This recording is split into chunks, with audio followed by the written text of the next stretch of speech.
What's up everyone, how are you all? Today we are back with another blazing Naruto story. What if Naruto stops the invasion Chunin exams? If you enjoy then please like, share and do comments. As the woman lowered her head and bowed, his lips became dried and inoperable. The third was killed in action, Hokage-sama. Flinching like he was struck, Naruto collapsed to his knees, grazing them on the stone rubble beneath without care. No, he's not dead. He's not. You're wrong. It's too soon. I am not supposed to be Hokage yet. Maybe in a few years when I'm older, then he can. After anger came bargaining. Hokage-sama. Her urgent tone broke Naruto out of his reverie, and the sound of explosive tags going off in the distance returned him to the present. Right, the invasion. He had work to do. Stop the Ichibi. Check. Stop the summons. Check. Return to the Hokage for reassignment. That was. Naruto shuddered, getting back to his feet and facing the bearer of bad news, locking eyes through their mask. Let's go. It took less than a minute to reach the makeshift arena where the third had fought, but the thoughts provoking the blonde made it feel like far longer. He observed from the perch as his shinobi, which he did not feel comfortable labeling as such, completed the final sweeps of the village, sensor ninja in tow. He held in his hands the previous Hokage's robes. Naruto refused to look at the corpse yet, but found solace in handling this part of him, which the old man had thrown off as the battle was started. He was very tempted to wear the haori and the scarf, actually. The hat was a bit too big right now, but the haori, which hung around the third's knees, would fit snugly above his ankles. Kami, he was going to miss that man. Hiruzen Sarutobi was his adoptive grandfather in everything but name. The third gave him a place to live, he fed him, he trained him, told him stories about his parents. He gripped the clothes tightly. He named me his successor. Too soon, Naruto whispered. I'm not ready for this, but for Gigi. I guess. Hokage-sama. The last patrol squad assigned to the outer rim kneeled in front of him, having appeared without his notice. It was a small group of the surviving Chunin alongside a Hyuga clan member. No enemy presence detected within the village, sir. He didn't have time for depression, huh? Straight to acceptance then. Good job, he said, after staring at them for a moment. He waved them off and they left to spread the news, leaving him alone with his new, but silent, Anbu security detail. Naruto was going to have to get used to that, the whole, not ever being alone, thing. Hey, he gestured to the only one he spotted, one who didn't bother hiding, so am I meant to learn hand gestures to order you around or something? He hadn't been interrupted by anything important yet. Everyone had their jobs to do and all of his fancier underlings, whom he scarcely knew, organized the searches, threw out immediately necessary field promotions, released the civilians from their hidey holes and organized temporary housing for those who lost their homes in the invasion. Or at least, that's all he'd noticed anyway. He wasn't much of a Hokage, evidently. This meant he had the time to be terribly focused on trying to figure out the many different ways to click his fingers, and was also why he was so surprised when somebody came to bother him. Yo, Eep. Naruto scrambled to his feet reflexively with a dumb squeal. Jesus sensei, give me some warning. Kakashi said, we could try again? No, Naruto said, rolling his eyes. What do you need? How's Sakura? Kakashi chuckled dryly. Sakura's fine. Your friends did okay, but Sasuke and Ino are the ones in the hospital. A better question is, I think, how are you Hokage-sama? The man moved to sit beside Naruto, who'd sat back down at some point on the edge of the roof. Naruto hesitated. I'm okay. I think. That's all? Kakashi cocked his brow. I mean, I don't know. I'm angry that we were invaded, and I'm sad that the old man's dead, if that's what you mean. I don't really know what being Hokage means yet, so I'm a bit confused by that, but I kinda do know, you know what I mean?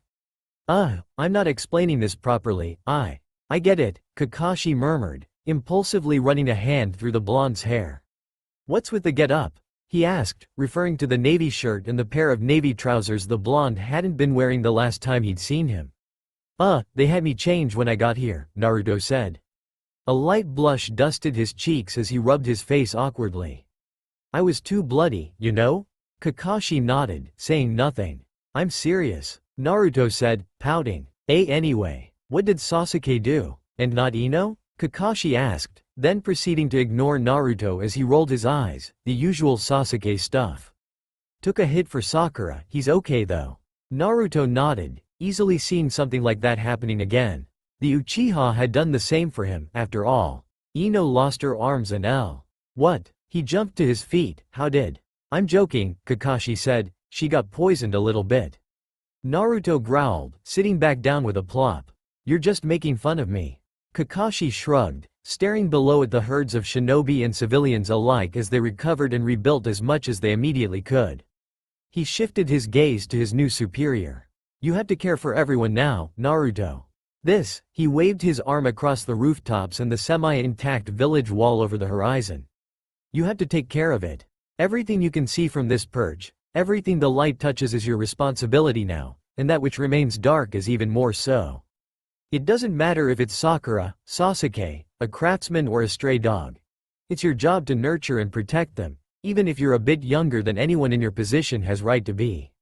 So I do look too young. The youngest, Kakashi confirmed with a shrug. Naruto was quick to bite, but Kakashi knew he was eating the rest up too. The third said something just like that once. Oh, I'm not surprised. Yeah, Naruto muttered. Say, can you help me figure out how this scarf thing works? Do I put it on before, or after the Haori? Kakashi rolled his eye, but stood up with the blonde to help him figure out the flimsy thing. His tone belied that he'd been meaning to ask for a while now, which was somewhat amusing to picture. You know, you'd make a good Hoka. No thanks. The meeting room was far too small for how loud the occupants were. Naruto muttered obscenities under his breath as he rubbed his hands against his ears helplessly. After most of the civilians and shinobi finally began turning in for the night, the politics had started. Naruto was extremely willing to discuss what to do with the invaders. He mostly wanted to annihilate the sand, since Orochimaru had been dealt with already and that meant the dissolution of the sound, but it seemed that even that much was too complicated. They had pulled Naruto away from his dilly-dallying by the third's corpse. He'd finally looked at the man, and he was infinitely proud by the smile he died with. They were urgent, something about there being little time to waste. But upon looking around, none of the speakers, except maybe the other blonde one, Ino something, seemed much in a hurry to leave. The room was occupied solely by Naruto, his Anbu guard detail, and the prominent clan heads. As far as Naruto was aware, and he was certain about this, he had final say. Final say in everything. The entire point of this nonsense was to make sure he didn't accidentally disown a clan or something, since they could technically leave, and that obviously wasn't a good thing to happen. Well, that was the point of it, but that wasn't what was happening, because he was being completely ignored and they were shouting at each other. Can we not, please? Naruto asked, interrupting whatever tangent the Inuzuka clan head had found herself on. The Hyuga head scoffed. Have respect for your Hokage, Naruto finished. I've heard nothing but bickering. I'm only 12 years old, but even I know that we should just go ahead and finish off the sand, since, they're nothing now. No case cage, no good ninja, nothing. What is there to even argue about? There's logistics issues present with an undertaking even half that size, the Nara clan had answered. Regardless even of that, the daimyo of Kase no Kuni presents a hindrance to annexation. Never mind the weakening of our patrol structure and the overextension of our forces and capital if we are to assume we did as such. The lands under the perusal of Sanagakure are far too vast for us to add to our own without increasing our own risks of being invaded unfavorably. I respectfully disagree, the Sarutobi clan had said. This speaker Naruto recognized as Asuma Sarutobi, the son of the late Hokage. We can permanently spare more men for securing Kase no Kuni than Sanagakure has left. There's seriously no question about it. It might take a lot of manpower to handle another country, but we are Konoha. We have manpower in spades. It's not like we can do nothing, Ino something interjected. Leaving Sanagakure as it is wastes a valuable opportunity we will not see again, but as Shikaku said. Why is the daimyo a problem? Naruto asked, deciding he'd gotten as much information listening to the heads argue as he was ever going to get. He has his own military, for one, Ino something answered. It doesn't matter as much as his dominion over the land. Control of the towns, the cities, the taxes. It's difficult to remove the control a daimyo holds over his subjects, the Hyuga head said. Bereft of a master, servants naturally aspire towards anarchy. But none of that makes it impossible, right? Naruto asked. He was clearly out of his element, But he only needed to understand what was happening enough to make the decision that he wanted to make. Naruto wouldn't be the one handling the logistics, and that was fine by him. A small pause, alien to the blonde, as the clan heads looked amongst themselves, waiting for dissenters. No, the Nara head said distastefully. I suppose not. Then that's what we're doing. Just because we can, does not mean we should, the Nara head said.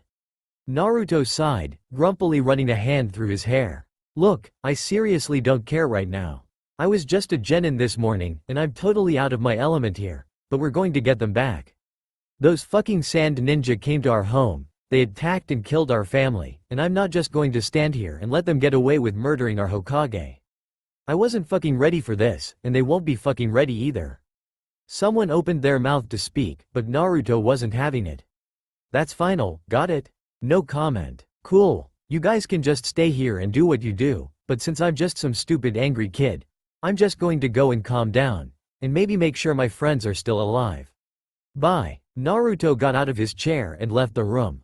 The silence left in his wake didn't leave himself feeling any better about his outburst, but if he was going to have to deal with being Hokage, then everyone else was going to have to deal with the fact their Hokage was a child. The second door on the right, Hokage-sama.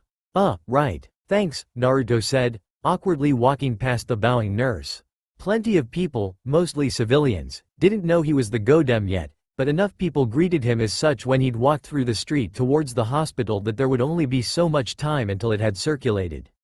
When he'd originally been named as the third successor, it was more of a proof of concept thing, just making his apprenticeship official rather than expecting it to actually happen anytime soon. Only the Chunin had been informed and it had stayed that way.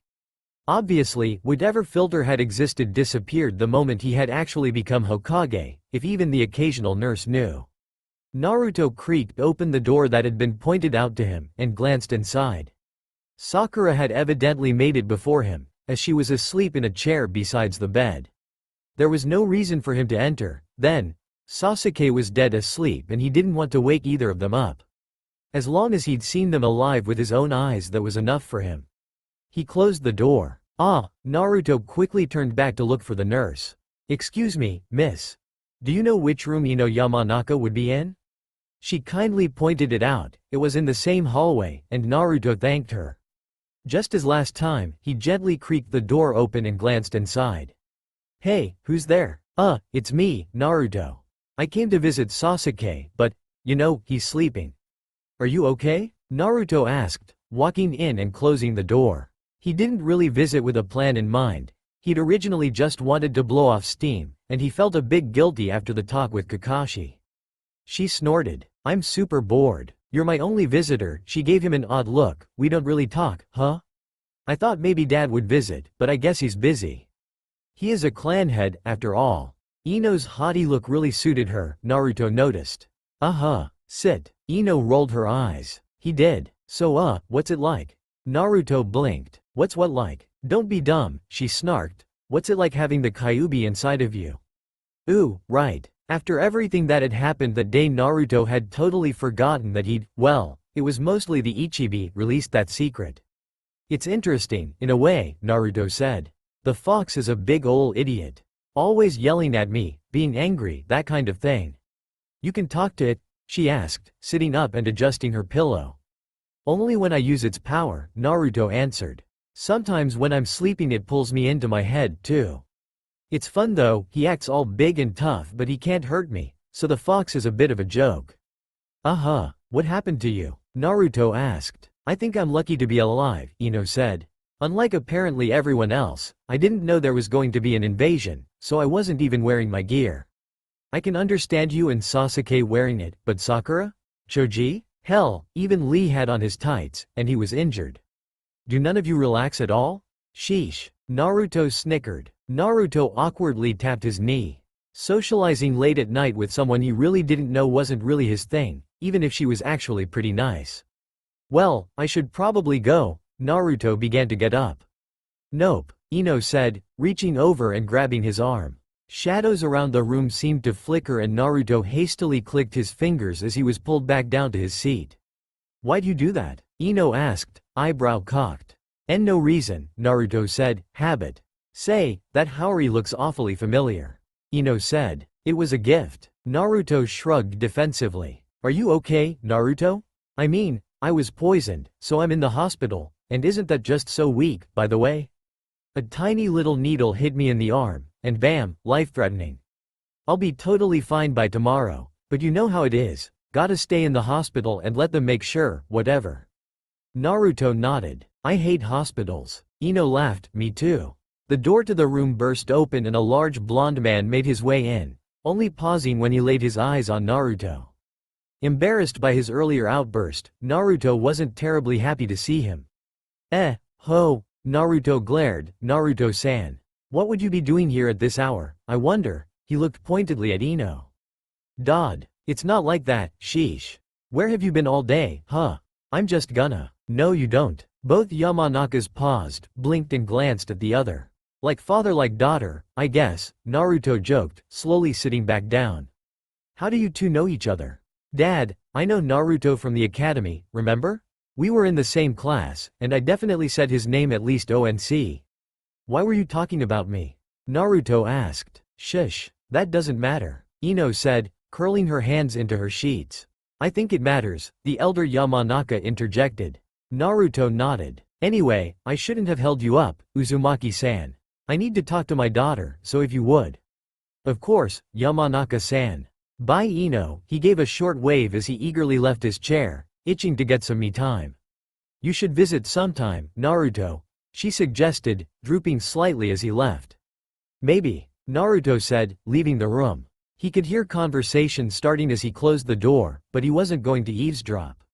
The door across the hall opened, the one Naruto remembered Sasuke being behind, and Sakura with her unmistakable pink mop of hair closed the door gently from the outside. Hey, Naruto greeted awkwardly. She blinked, rubbing her tired eyes. Oh, hi Naruto. I'm just getting Sasuke a glass of water. Don't mind me, Naruto said, I was just leaving.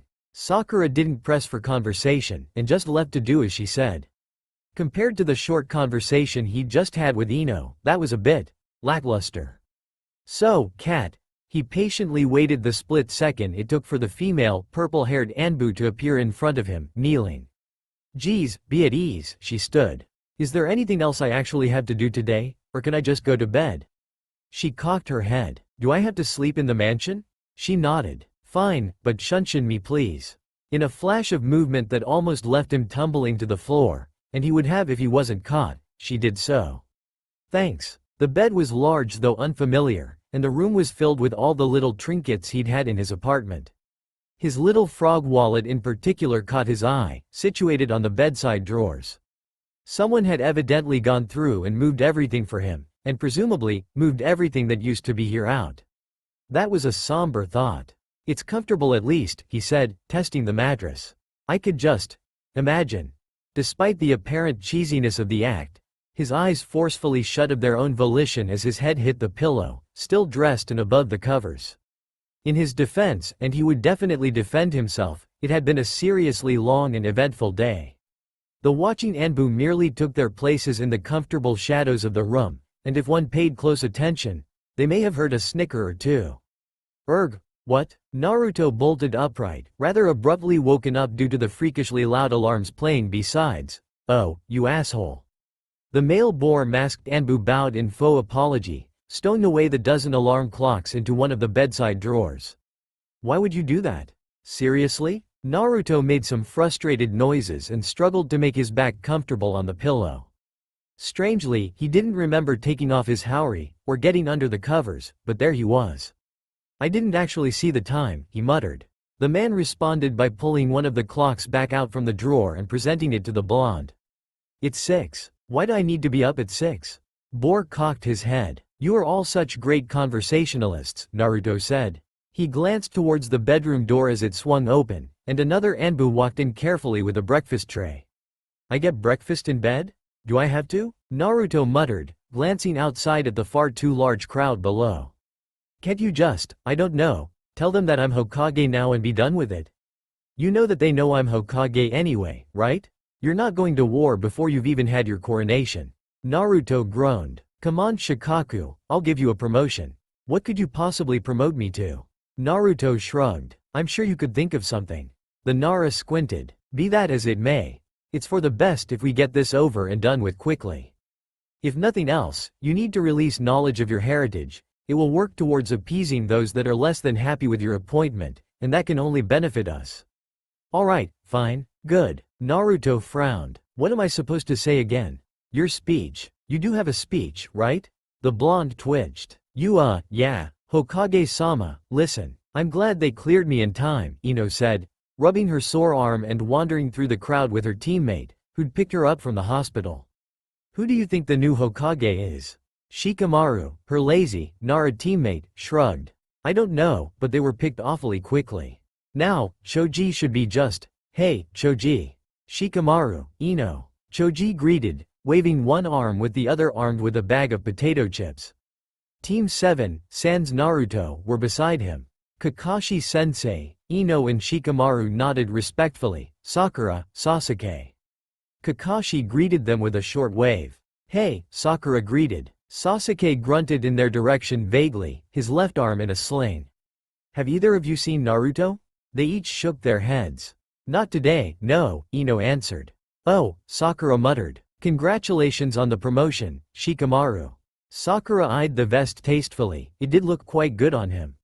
Sasuke grunted again. Thanks, Shino was promoted too I believe, Shikamaru said. The other genin perked up. Really? Choji asked. Nice. He deserved it. Yeah, Ino nodded. Shino's cool. A short silence, the genin torn between waiting patiently and striking up a conversation. So, Sakura said, who do you think the new Hokage is? I would have guessed Sensei here, but I wouldn't want it anyway, Kakashi said, giving a brief chuckle. Maybe it's Naruto? You all know how much he says he'll be Hokage. Everyone made their own unique noise of dismissal. Not that I'm any better, but Naruto's 12, Kakashi-sensei, Sakura said, dismissing the idea. The glint in Kakashi's eye seemed rather amused. Could it be one of the clan heads? Ino asked. Could be, Shikamaru answered. The third was the head of the Sarutobi clan, after all. It would explain why Asuma-sensei isn't here. Here, being the central park of Konoha.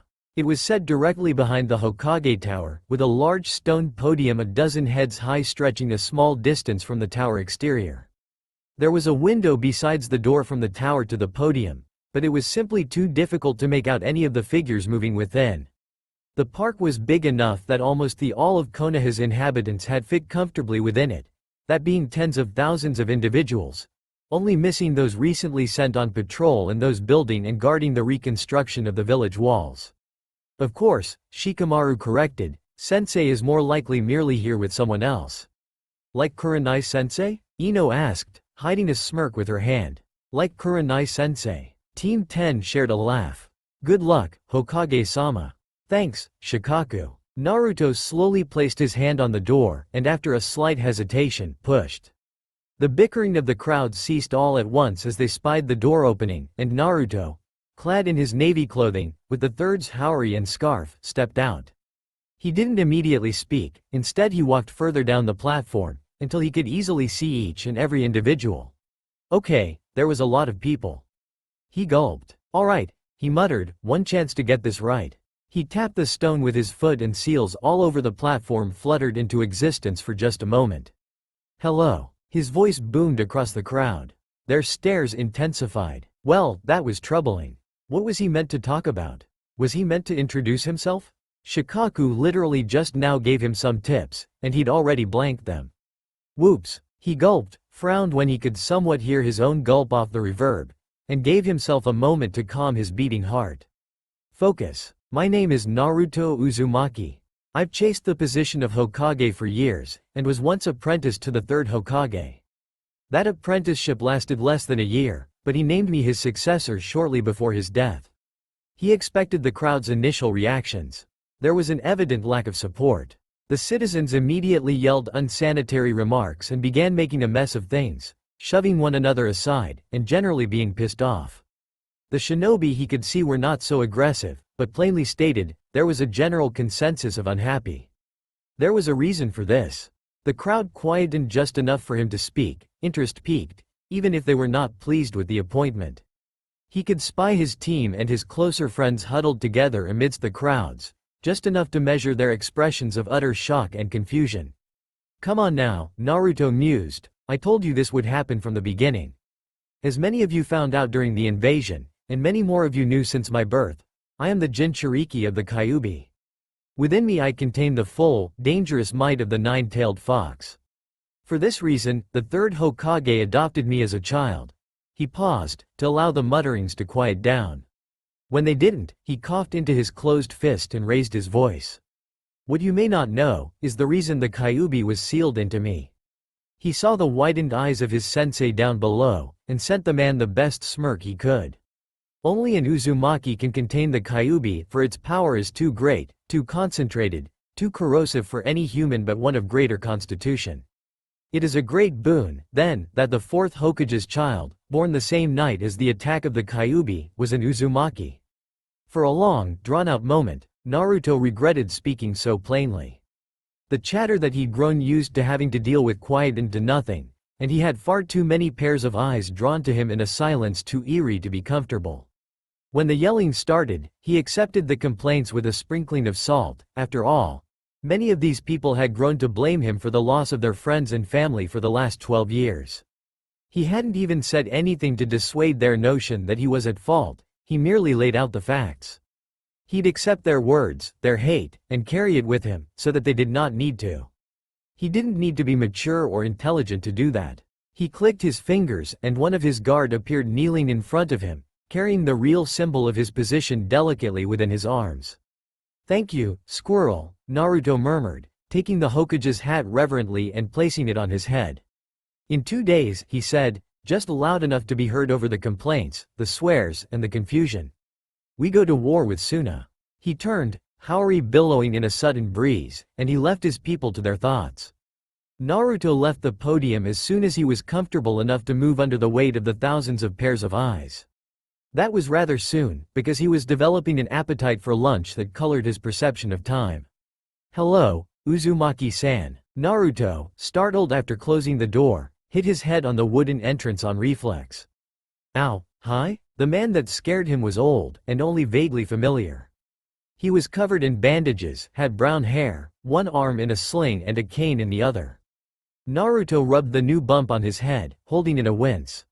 My name is Danzo Shimura. I used to be the third's cat, Naruto said. The Anbu appeared in front of him, a different cat this time, a male with brown hair, and he noticed Danzo's questioning gaze. Relax, I'm just hungry, Naruto explained. I need some ramen, maybe half a dozen bowls, whatever the special of the day is. If Ichiraku's isn't open, figure something out. Now, what did you want, Danzo-san? He seemed surprised. I haven't eaten today, sorry, Naruto said, somewhat sincere. The bump on his head had already gone down, so he comfortably leaned against the door. I probably have a schedule to keep, so if you could. You do not, Danzo said smoothly, I inquired prior. I am here to see the new Hokage for myself. Well, I'm here. Why are you so willing to commit to war against the sand? The question was abrupt and searing in intensity. Huh? Danzo frowned. You are the opposite of Hiruzen, you are not what I expected out of his apprentice. The most glaring difference is the attitude regarding war, and I think your willingness to cause one is unfounded and uncultivated. Well, I mean, I approve. What? Naruto said. In truth, he wasn't sure he could have given the man's question a logical answer. Well, that's good. What do you do again? Danzo glanced knowingly towards the shaded corners of the room. I produce Anbu. His tone sent shivers down the blonde's spine. You train Anbu, huh? Naruto asked. He didn't even want to consider the possible repercussions of producing a ninja. Danzo nodded slowly. In a way, he answered, my division was never officially established.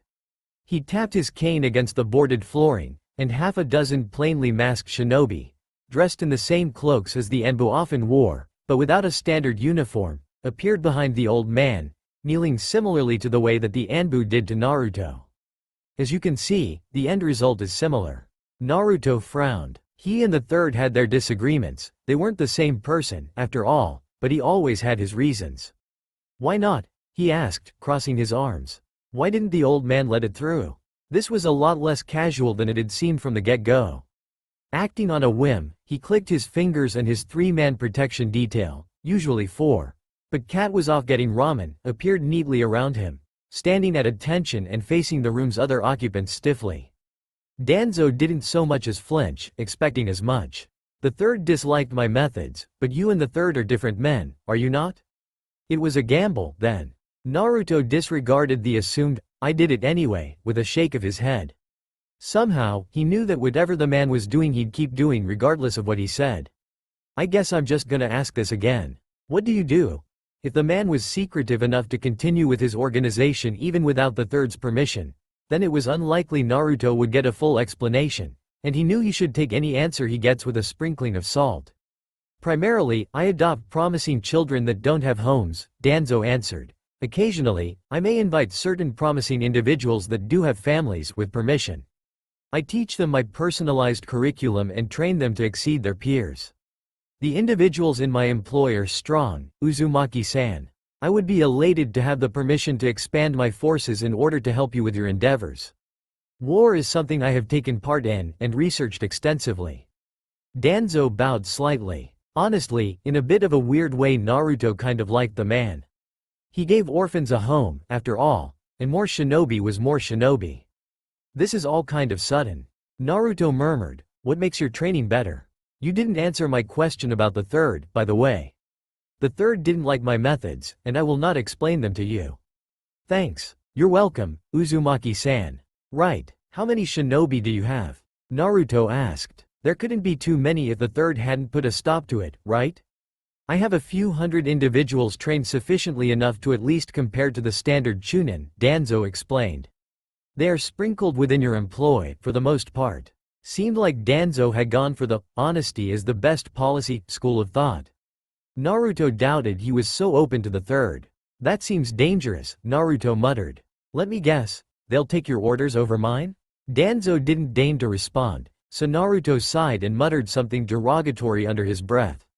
Alright, he said, glancing across the line of kneeling shinobi behind the old man, not a single cat, huh? Okay then, all of you, get up. Stand, rise now. Hesitation. One or two of them shifted fractionally, but recovered their position quickly.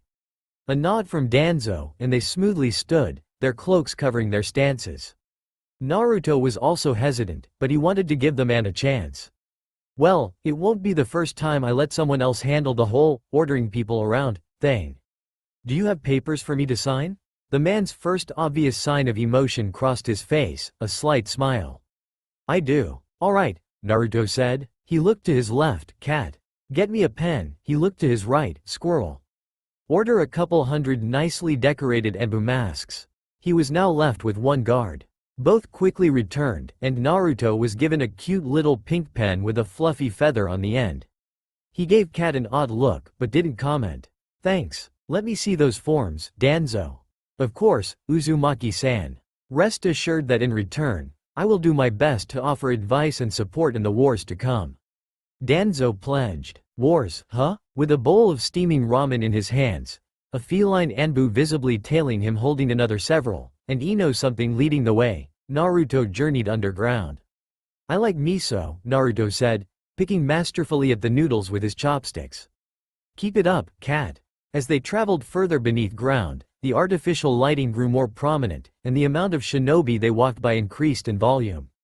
The ramen was especially nice because it combated the cold down here, and he'd sent the third's Haori to a tailor, via Cat, to get the kanji for Godem Hokage printed on it, which ultimately had the effect of leaving him less covered than usual. Hokage-sama? Hokage-sama. Hokage-sama. That was more or less all he'd heard as he descended down the floors of the torture and interrogation headquarters. It had a nice ring to it, and Naruto didn't personally believe it would ever get old. Ino's dad finally directed him away from the staircase and across a hall. He's just behind here, Ino something said, knocking on the door. Across the top of the door were printed the words, volatile prisoner containment. Someone from within opened the door, moved out of their way and bowed when she saw Naruto. Hokage-sama. Hey, Naruto said, nodding back. He doesn't look comfortable, he noted, looking at the large one-way mirror decorating the far wall. Soon as Jinchuriki sat on the other side, locked into a thick metal chair which was itself locked into the concrete ground. I'm going in, then. I don't think. Ino's dad tried to say something, but he wasn't having it. I'm the one that beat him, Naruto reminded, and look at him, poor guy is all locked up. I bet he can hardly breathe. Ino something didn't bother responding to that, but instead took his leave. Until you need me next, Hokage-sama. Bye Ino. He left with a grunt, and the room's other occupant laughed, a woman in a Chunin's uniform with brown hair and plain features. His name is Inoichi, Hokage-sama. Oh, thanks, Naruto said. Knock if someone comes for me. He quickly made for the door to Gaara's cell. Of course, Hokage-sama, but first, Naruto halted. I think you should know something. Yes? Naruto asked. The Ichibi's container. Well, how do I put this? She muttered, he's insane. Oh, Naruto said, I know. Opening the locks made sounds much too loud and out of place for the otherwise quiet room, and Naruto passed through the doorway and into the much colder room with haste. He could feel the redhead's gaze as soon as he entered his cell, and he heard as the Chunin closed and locked the door from the outside. Yo, Gaara, cool place you have here. He received only a glare in response. Bad pun, then. You alright, dude? Naruto sat down on a plain iron chair, the only other piece of furniture in the room, and leaned forward.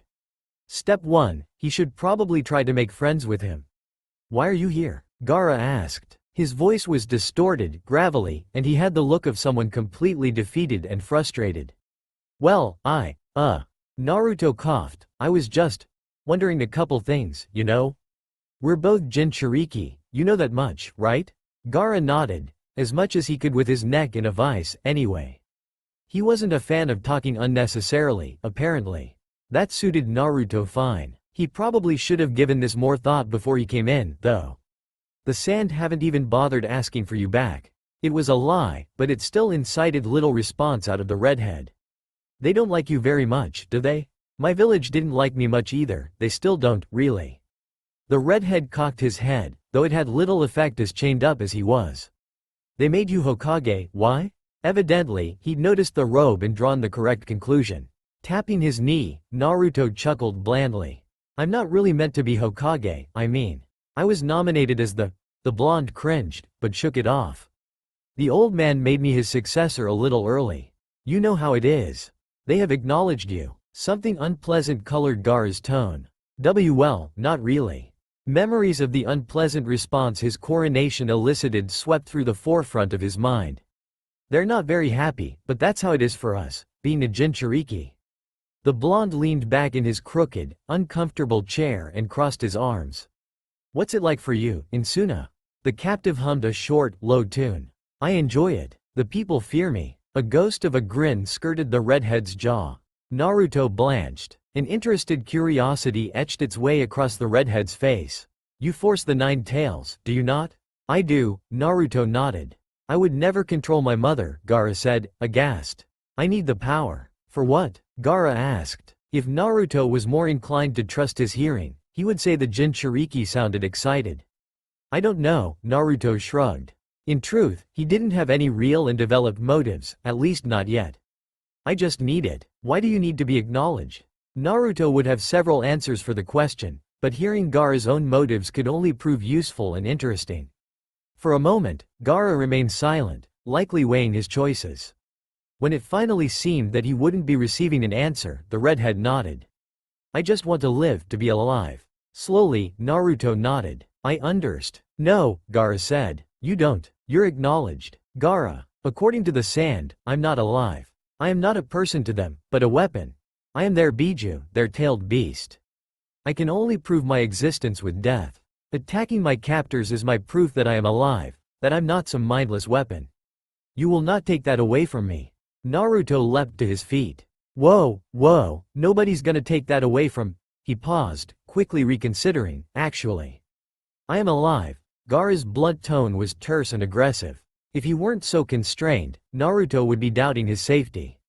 The blonde nodded. You are alive, but so am I. He crossed his arms. Do you see me killing people? Gaara squinted. Naruto sighed. Well, you've gotta kill for the right reasons, you know? He nodded. To prove my existence. I'm not getting through to you, am I? Naruto muttered. Look, he lent his hand, as if the redhead could shake it. Come and follow me around for a few days. You'll get it. You mean to release me? A nod, and Gaara wasn't sure how to respond when he heard someone step in behind him and release his binds. Thanks, cat. Naruto coughed into his hand, raising the other one for a shake. Let's try again, first impressions are important. I'm Naruto Namikaze, Godem Hokage. Released of his binds but still suspicious, the confused Jinchuriki stood, raised his own hand and they shook. Gaara. He'd heard that most other villages lacked surnames, but even the Hokage's son? He shuffled that knowledge away for later. I'm going to Suna, Gaara. If you truly want to kill people, would you like to come and kill more of your own? To truly make a name for yourself, and draw the acknowledgement of the leaf? I'm not sure I understand. While it didn't seem that the redhead was completely against the idea, he didn't seem terribly happy about it. But then, he was just in captivity. Naruto wouldn't be very happy either. The blonde waved off an Anbu to get the poor kid some water, and tossed an arm about his shoulders. The leaf loves everyone who protects them, and everyone who fights for them. The blonde allowed himself a fierce grin. The sand attacked us, so I'm taking the leaf, and I'm going to kill them. Take every little scrap of land both Suna and the rest of that shitty country has, and then, he clapped the redhead on the shoulder, we'll gain some crazy acknowledgement out of it. You in? For just an instant, Naruto thought he saw the most devilish smirk cross the Jinchuriki's face, but the next instant he seemed just as conflicted as before. The blonde shook his head, confident he was imagining things, and he was interrupted by a knocking, the door to Gaara's cell opening, and then by an Anbu kneeling beside them. Hokage-sama, they said, your teammates are waiting for you outside of your office. Ah, right. He'd specifically told the receptionist that he wanted to talk to them and to warn him when they inevitably came to visit. Thanks, cat. I'll be there eventually, Naruto nodded. Say, you're about the right size. Do you need that mask? That cloak too? The Anbu in question reared back in vain. Naruto left behind the spluttering Chunin and utilized cat transport to Shunshin back to his office. After carefully relaying instructions to Gaara, who was apparently willing to do as told for now, the redhead hid auspiciously behind a bonsai tree in the corner of the room. As he was probably hungry, Naruto allowed him one of his last bowls of ramen. Alright. Naruto placed a fresh bowl of ramen on the desk. The Anbu had so kindly been using a minor Kaiden ninjutsu to keep it warm, and cracked open a new pair of chopsticks. Let them in. The large doors guarding his sanctuary slid open with a groan befitting their extravagant size. On the other side, Naruto spied familiar members of Team 7 and Team 10, sitting about a row of rather comfortable-looking couches outside in the waiting room. Where the hell is my love seat? He grumbled, leaning back and muttering curses beneath his breath. His office contained 2 couches, one along the wall to his right and one to the left, but they didn't look nearly as comfortable as the couches outside of his office. Hey everyone, come on in. They did so in surprisingly short order. Hokage-sama, Shikamaru said, bowing before his desk. In fact, that seemed to be all it took for all of the other genin to bow too, even Sasuke. That was both uplifting and, more than anything else, surprising. It was also slightly terrifying. Naruto noticed some interesting glances towards the bonsai tree in the corner, but he paid it no heed. Hey, Naruto greeted, waving the arm that wasn't using chopsticks. Yes, he was eating. He'd been on the move ever since his speech, and his brain was in too preoccupied a state while inspiring Gaara to dare eat more than a single bowl. So, I'm Hokage now. What else do you need to know? The genin spluttered obscenities in response. What do you even mean you're Hokage now? Sakura asked. How are you Hokage? Your speech was terrible, by the way, Sasuke said. The speech was hilarious, Ino softly rebuked. But why didn't you tell me about it last night? Well, I guess it was pretty awesome finding out like that. Ino said, earning herself some looks, of which she ignored. You met last night? Choji asked, amusement coloring his tone. Naruto visited the hospital, Sakura explained sourly. The boys, awed. He did? Sasuke asked, glancing pointedly at the Hokage. You were sleeping, Sakura said, waving off his question. Sasuke frowned. Why didn't you wake me up? Meanwhile, Naruto just watched and listened as they bickered amongst themselves. If nothing else, it gave him time to eat, and he was already halfway done with his last bowl of ramen. So, Naruto said, interrupting Sakura's blushing response, how is everyone? There are seats, by the way. Choji helpfully dragged the faraway edge of the couch to his right further in, until it was parallel to Naruto's desk, and the genin sat on it. It was easily big enough for all 5 of them to squeeze in together. I guess that works? Naruto said, wondering if he was meant to be offended by people moving stuff in his office. Maybe? He'd have to ask Kat about it later. Thanks Choji, Sakura, Ino and Shikamaru said. Choji grinned in response, a slight red dusting his cheeks as he sat down and continued to snack on his potato chips. So, Sakura said, Jinchuriki. How does it make you so strong? Sasuke asked. Why was it a secret? Shikamaru asked. Want a chip? Choji asked. Ino remained silent, seemingly satisfied with the other questions. Naruto muttered, okay. Sakura. Yeah, blame my dad. Sasuke. Because I'm stealing all of the Kyuubi's chakra. Shikamaru. The 3rd Hokage did that so that I wouldn't grow up around misunderstanding children. Choji. Yes please. Naruto was given a chip, and Choji was given a high five. Very cool. Naruto swore he heard something from the bonsai tree. Why on earth would that be? It didn't really work, did it? Shikamaru observed. Naruto shrugged in response, nothing to add. Namikaze, Ino said abruptly, that's another thing. Your dad is the 4th Hokage, doesn't that mean you're in his will or something? Naruto said, I haven't checked yet? I don't think he had a will. As next of kin, you should get your parents' belongings regardless, Shikamaru said. You should check that later. Will do. Is that why you were always late to the academy? Choji asked, because you were training with the 3rd Hokage? Yeah, Naruto nodded. He winked, good observation. Sasuke looked oddly pleased. When are we going to war with Suna? The Uchiha asked. Seeing as it was Sasuke asking, Naruto took a moment to slurp on some of his noodles. He swallowed, the 3rd's funeral is tomorrow, and then the day after that. Well, Shikaku's still organizing everything, but as far as I know that's when we initiate. Can I come? Sasuke asked, a spectacular glint in his eyes. Sure, Naruto said, rather amused. He wasn't actually that surprised. A lot of shinobi made their fame during times of war, which honestly sounded right up Sasuke's alley. But this war would probably be over so soon that most of the shinobi involved wouldn't even have that opportunity. How many shinobi? Shikamaru asked, on either side. That's a good one, Naruto muttered. We lost almost 1,000 shinobi when the Sand invaded. All the genin collectively winced. And the Sound coalition lost 10,000. Don't be too surprised, we knew they were coming. He noticed their looks. Well, the Chunin, Junin, the Hokage and I knew they were coming. And we had so much time to set up in advance that it's honestly pretty fucking sad that we lost so many people. It hit Naruto that he was a bit disconnected. He frowned, noting that while the genin flinched, he hadn't. Something for later. So yeah, it's being organized, we'll probably. He leaned back in his chair, which was extremely comfortable, by the way, and counted in his head, send 10,000 back. That's dangerous, Shikamaru stated, narrowing his eyes speculatively. Your dad's organizing it all, Naruto said with a shrug. You guys have any more questions? I kind of want to go visit Iruka after this.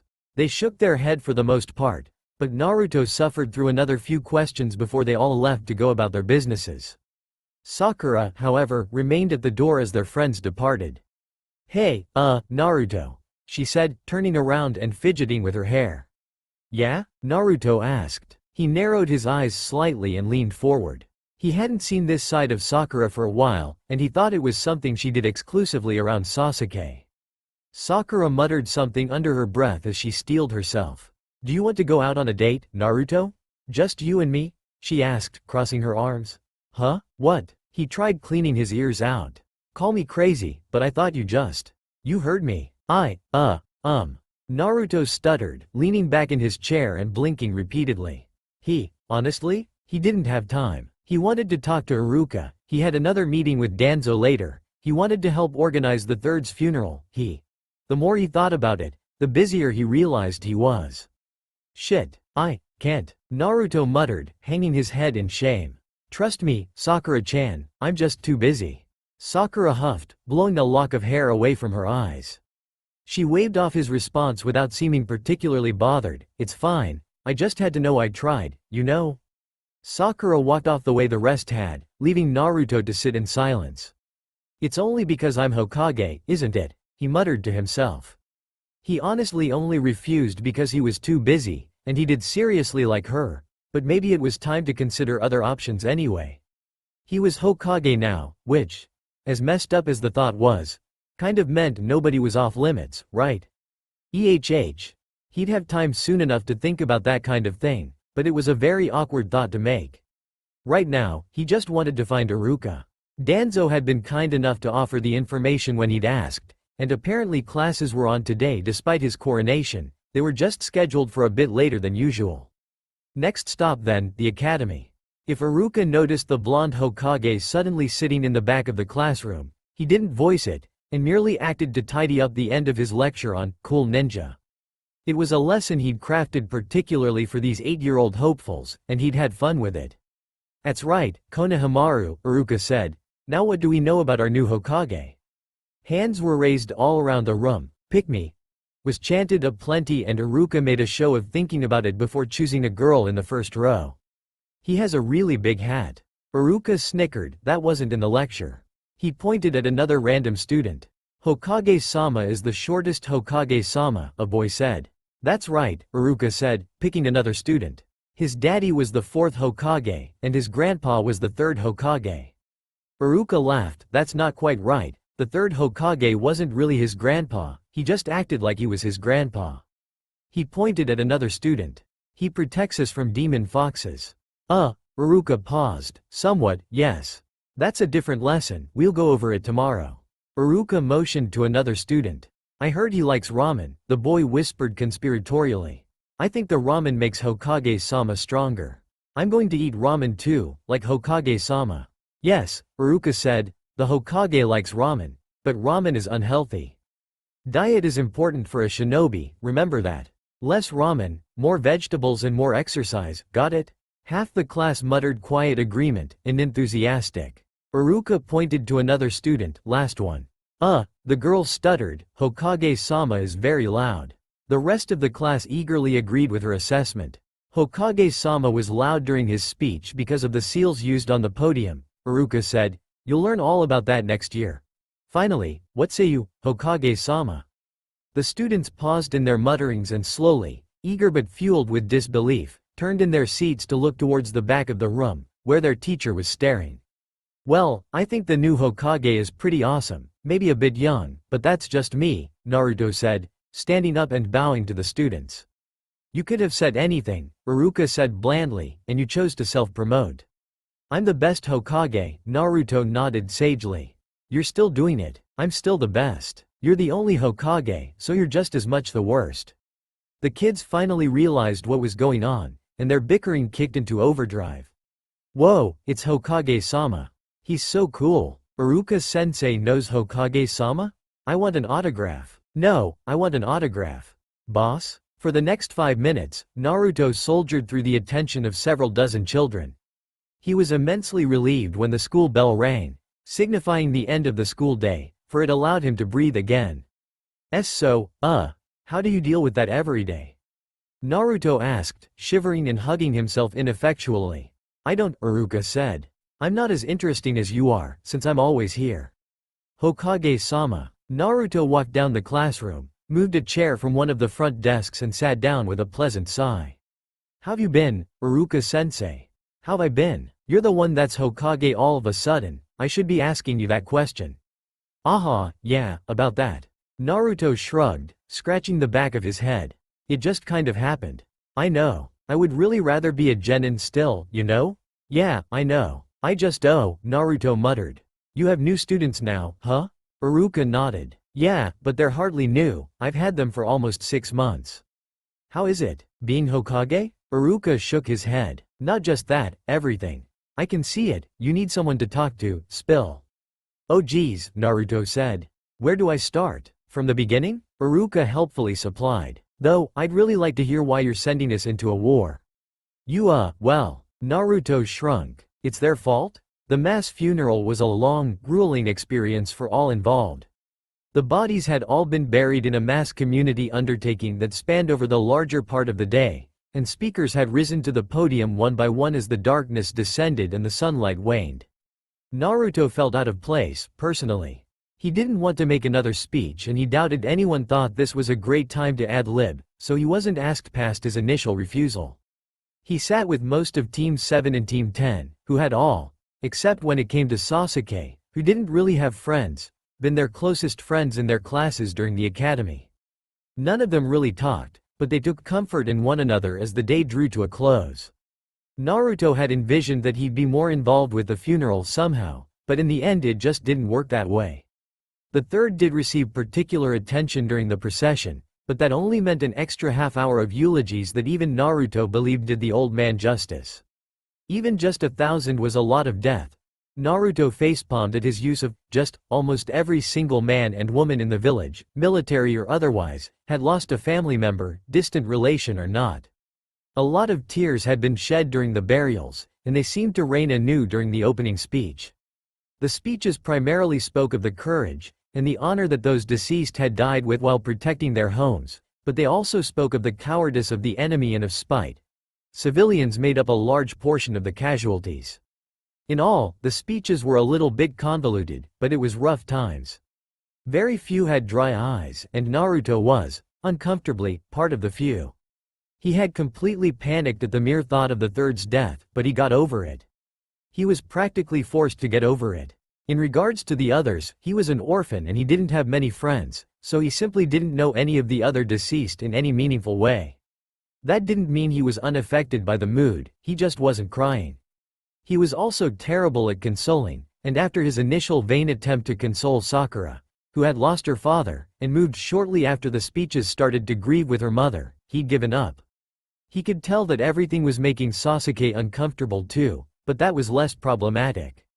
Even as the speeches died down, the speakers were all volunteers, and there were many of them. Most of the village remained unmoved.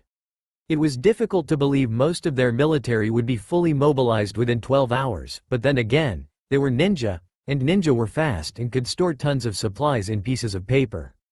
"Oi, Hokage-sama," came a familiar drawl, drawing attention from those close to the blonde. "Shikaku, huh? Is it that time already? It would be boring if it wasn't so important that he know what they were doing."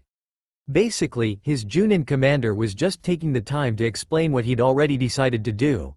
And Naruto was still wondering where the love seats in his office were. But then, Naruto interrupted him, "If we're all doing the fighty fights, then who's taking care of the daimyo?" Shikaku hesitated, defined, taking care.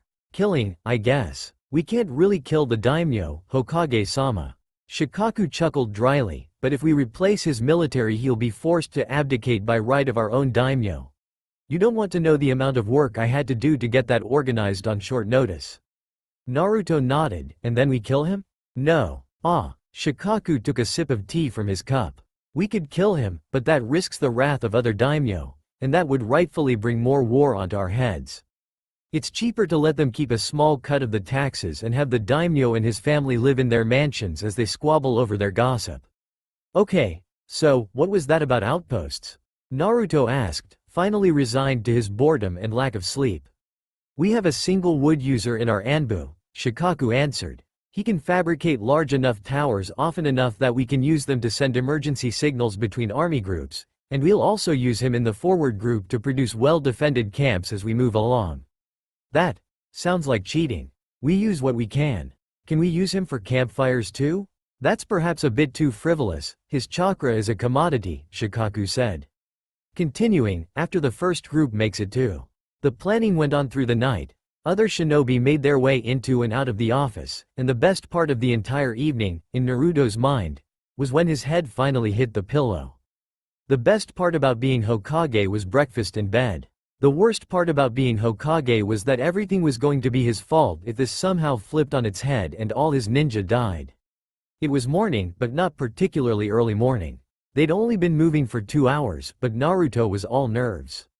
His security detail was no longer as hidden as it usually was, and he wasn't wearing the scarf he'd stolen off the third. The good news is that the back of the haori had finally been embroidered, and the bad news is that it was warm out. Go figure. Naruto wasn't in the front of the procession, moving at a fast but not tiring pace, but he was close to the front and surrounded by his more important ninja like Shikaku. Speaking of, Jiraiya was leading it somewhere forward. Naruto hadn't had much chance to talk to the pervert. He visited the village shortly before the invasion, fought in it, and had been more or less grieving since. There had been no altercations yet, as there shouldn't be, and moving at their current pace through the trees they'd be running through the land of rivers by tomorrow and along the sand dunes by tomorrow evening. Glancing towards the red-headed cat masked extra to his left, there were a lot of thoughts running through his mind, foremost the likelihood of Gaara's betrayal. "You still with us, Gaara?" The redhead nodded, leaving Naruto to sigh, easily ignoring the looks his statement earned him. It'd all be okay. Nobody would die, the sand would probably even surrender, and the land of fire would be twice as large within the week, with 2 hidden villages to boot. What could really go wrong? Honestly, it was looking pretty damn good for the Leaf in the near future, and Naruto would be at the head of it all. Nice. Pressure, but nice. This isn't at all what it was hyped up to be, Naruto said, staring across the boring old sand to the boring old canyon that Sanagakure resided within. Arms crossed and sitting atop a sand dune, he watched as his ninja prepared the perimeter. The lack of response from the sand was underwhelming. It had been 3 days since they left Konoha.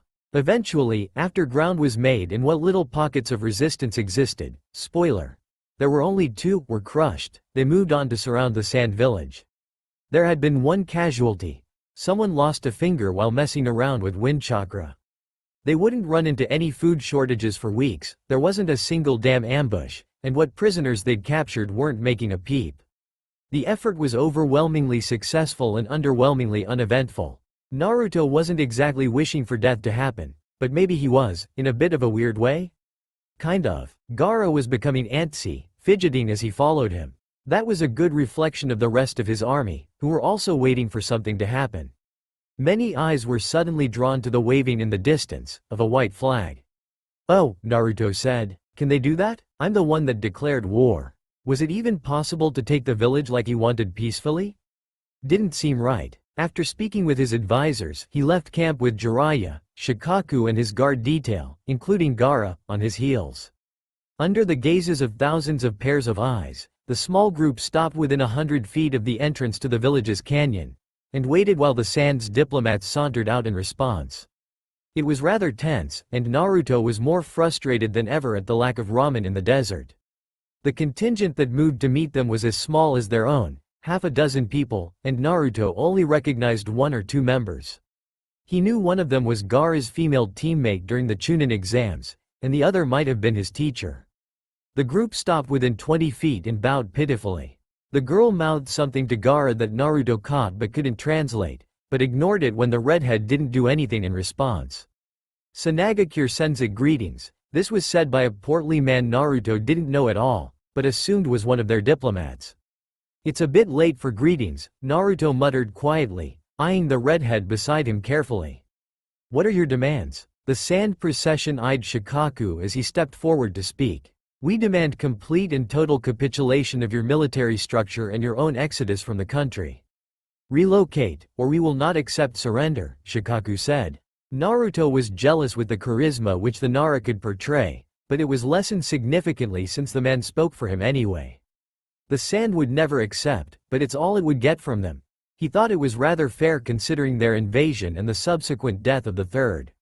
The Sand's spokesman immediately coughed, and choked on his words as he struggled to structure incoherent utterances. "Wahoo do you wire are you insan?" He was bonked on the head by a woman next to him, and he shut his mouth. The rest of the Sand's procession seemed equally perturbed, however. This served to confuse Naruto, since what on earth would he ask for otherwise? "Are you sure this is what you want?" a middle-aged woman asked, stepping forward.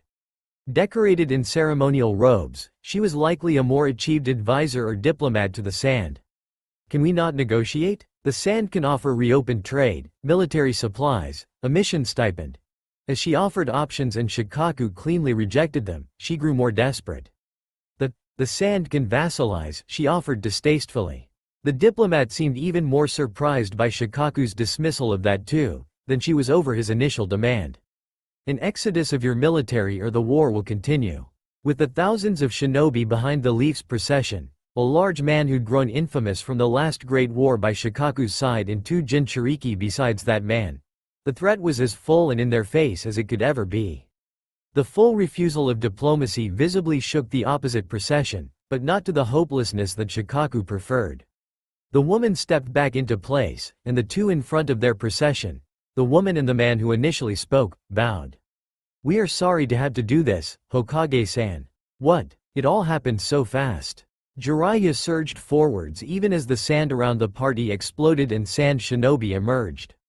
Naruto's guard detail immediately formed a box around Naruto, Gaara and Shikaku, and shinobi surged through the opening in the canyon from the sand village proper even as the Leafs procession was assaulted. Naruto heard the yells of their own shinobi mobilizing, even as he reflexively activated the sealing array that gave him control over the Kyuubi's chakra. Despite his guards quickly entering the fray around him, Naruto found himself ducking a swipe that would have knocked his head clean off his shoulders and kicking back at the aggressor reflexively.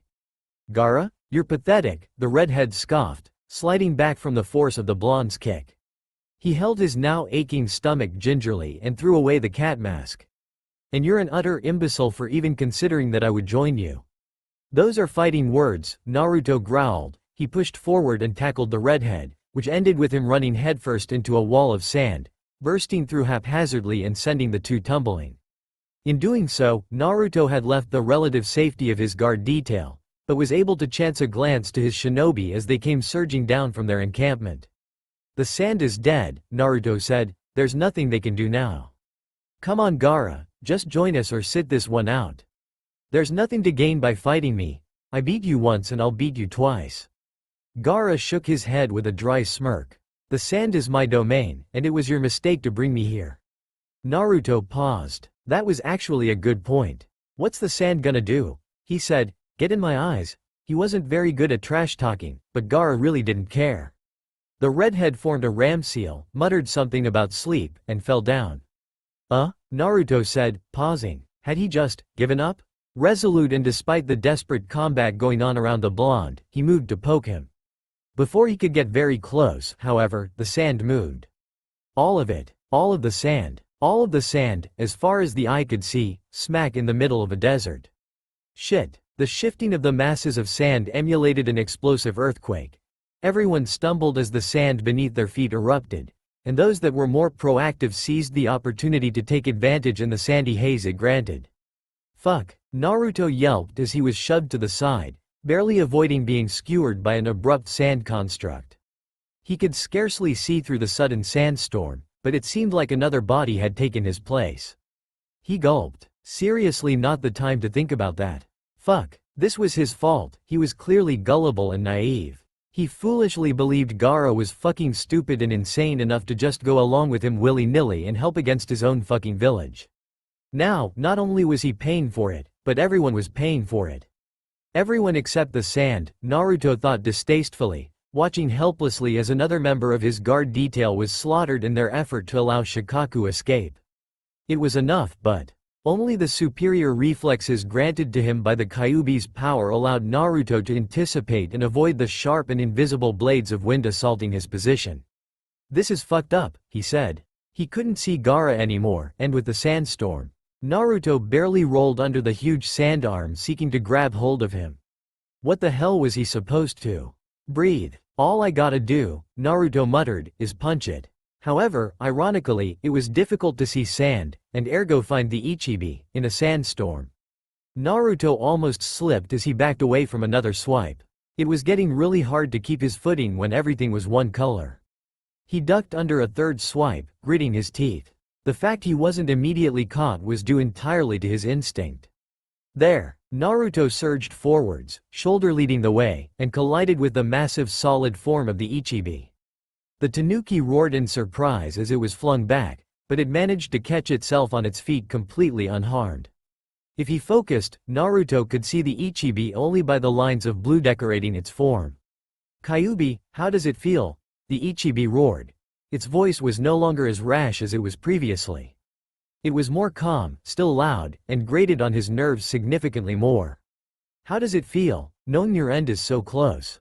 It was fast, so much faster than last time, and Naruto had no chance of avoiding the colossal fist of the tanuki as it leapt forward like a bullet, somehow striking him in a fierce uppercut and sending him helplessly flying upwards. The young Hokage was sent careening through the air so high he managed to glimpse the great collision of his forces against that of the sand. Blood flew, skin burned and weapons clashed. His own blood flew from his open mouth, his lungs burned and he could feel his ribs bruising his flesh. Hopefully they hadn't punctured his lungs. Above the sandstorm, his haori fluttered as he fell, a dozen sand-crafted javelins flew dead onto his position. The massive tanuki's tail swept for his backside, and he could hear the whistling of the wind as invisible blades soared towards him. He grimaced, it was a terrible situation to find himself in. Even as the blades of wind cut holes through his cloak and cast bloody gashes along his limbs, his golden aura exploded outwards, and he moved. He twisted with superhuman agility, avoided the point of the initial sand javelin, kicked once to change its trajectory and again to send it soaring towards the tanuki's tail. The second skimmed his leg and the third scraped the side of his head even as he twisted his neck. The javelin he threw was initially harmless, but it arrested the momentum of the tanuki's great tail just enough that Naruto comfortably took the slam. He held on, tenuously made his feet grip onto it, and ran along its length with speed he was scarcely used to. Within moments he was within the beast's reach, and it threw a punch downwards with overwhelming force that the blonde only barely avoided by leaping forward. The force behind the blow sent the tail careening harshly to the sandy grounds, creating an awkward situation in which Naruto had nowhere to land. The Ichibi reflexively reached forward to grasp the blonde. Snake, ram, monkey. If he destroyed the limb, it would be impossible for the Ichibi to grip him with it. Boar, horse, tiger. The Biju was quick, but not quick enough to grab him before its arm was instead enveloped in an intense bout of flames extreme enough to convert the limb into molten glass, effectively removing it from the Ichibi's control and creating a steaming pit in the shifting sands. If the Biju could feel pain, it would have doubtlessly been quite enraged. Naruto landed beside its tail, but was unable to move before sand rose and curled around him in a cocoon. He struggled to escape, but the beast laughed at his efforts as it moved the blonde to its face. Hello, Kyuubi. The Ichibi's sheer height meant Naruto was still high enough to see the fighting below, or at least the waves of fire and blood.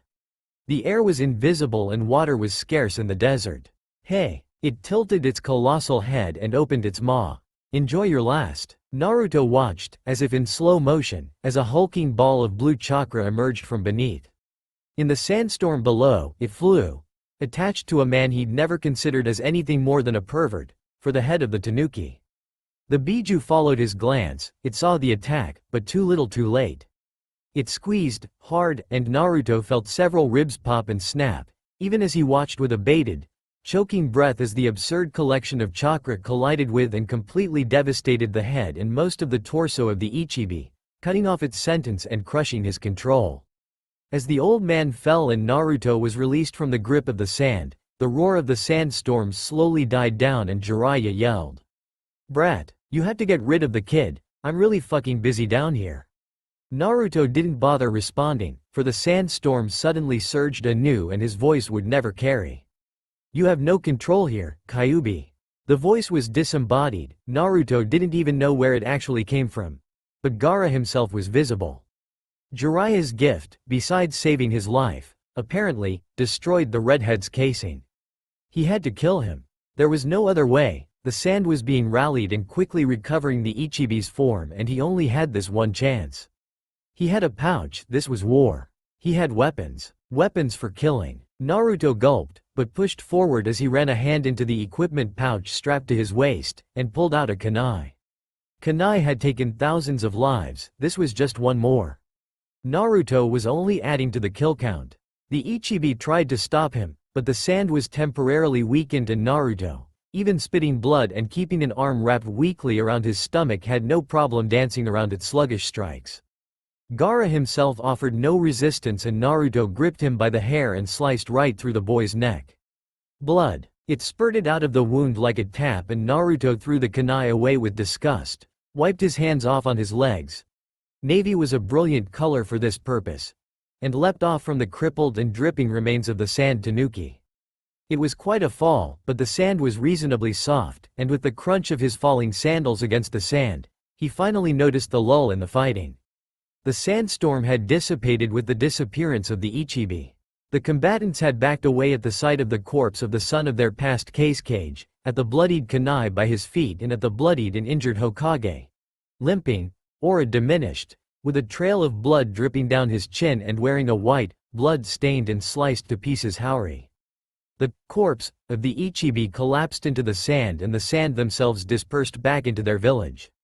Between their losses during the invasion, the death of their cage, the hundreds of corpses currently staining the sand red from either side, the death of their Jinchuriki and the failure of their Biju, they retreated, broken and inevitably defeated. The initial team they'd sent out to talk with them, Sen's 2 members, remained dead on the sand. The other 2 stood against them, heads down, kneeling. They'd given up. The war, which lasted only 3 days, contained a single major battle and brought the death of the defenders Jinchuriki. The Leaf suffered minimal casualties. What's 100 men, when you've just conquered thousands? Med Nin rushed to their Hokage's side, which he welcomed with a smile, despite being unconscious. And the sand stirred. Drip. It didn't take much to figure out where he was. Drip, drip. It wasn't the first time Naruto had been in the sewer that was his mindscape, and it probably wouldn't be the last. Huge, thick and rusted metal bars hung before him. They stretched from the floor all the way to an unseeing but inevitable ceiling. It would be too dark to see anything at all if it weren't for the mass of scintillating orange sentience on the other side of the cage. As the only source of light, his eyes were instinctively drawn to the sleeping beast as soon as they'd opened. "Kyuubi, what's your stupid orange ass want now?" Naruto asked, somewhat peeved.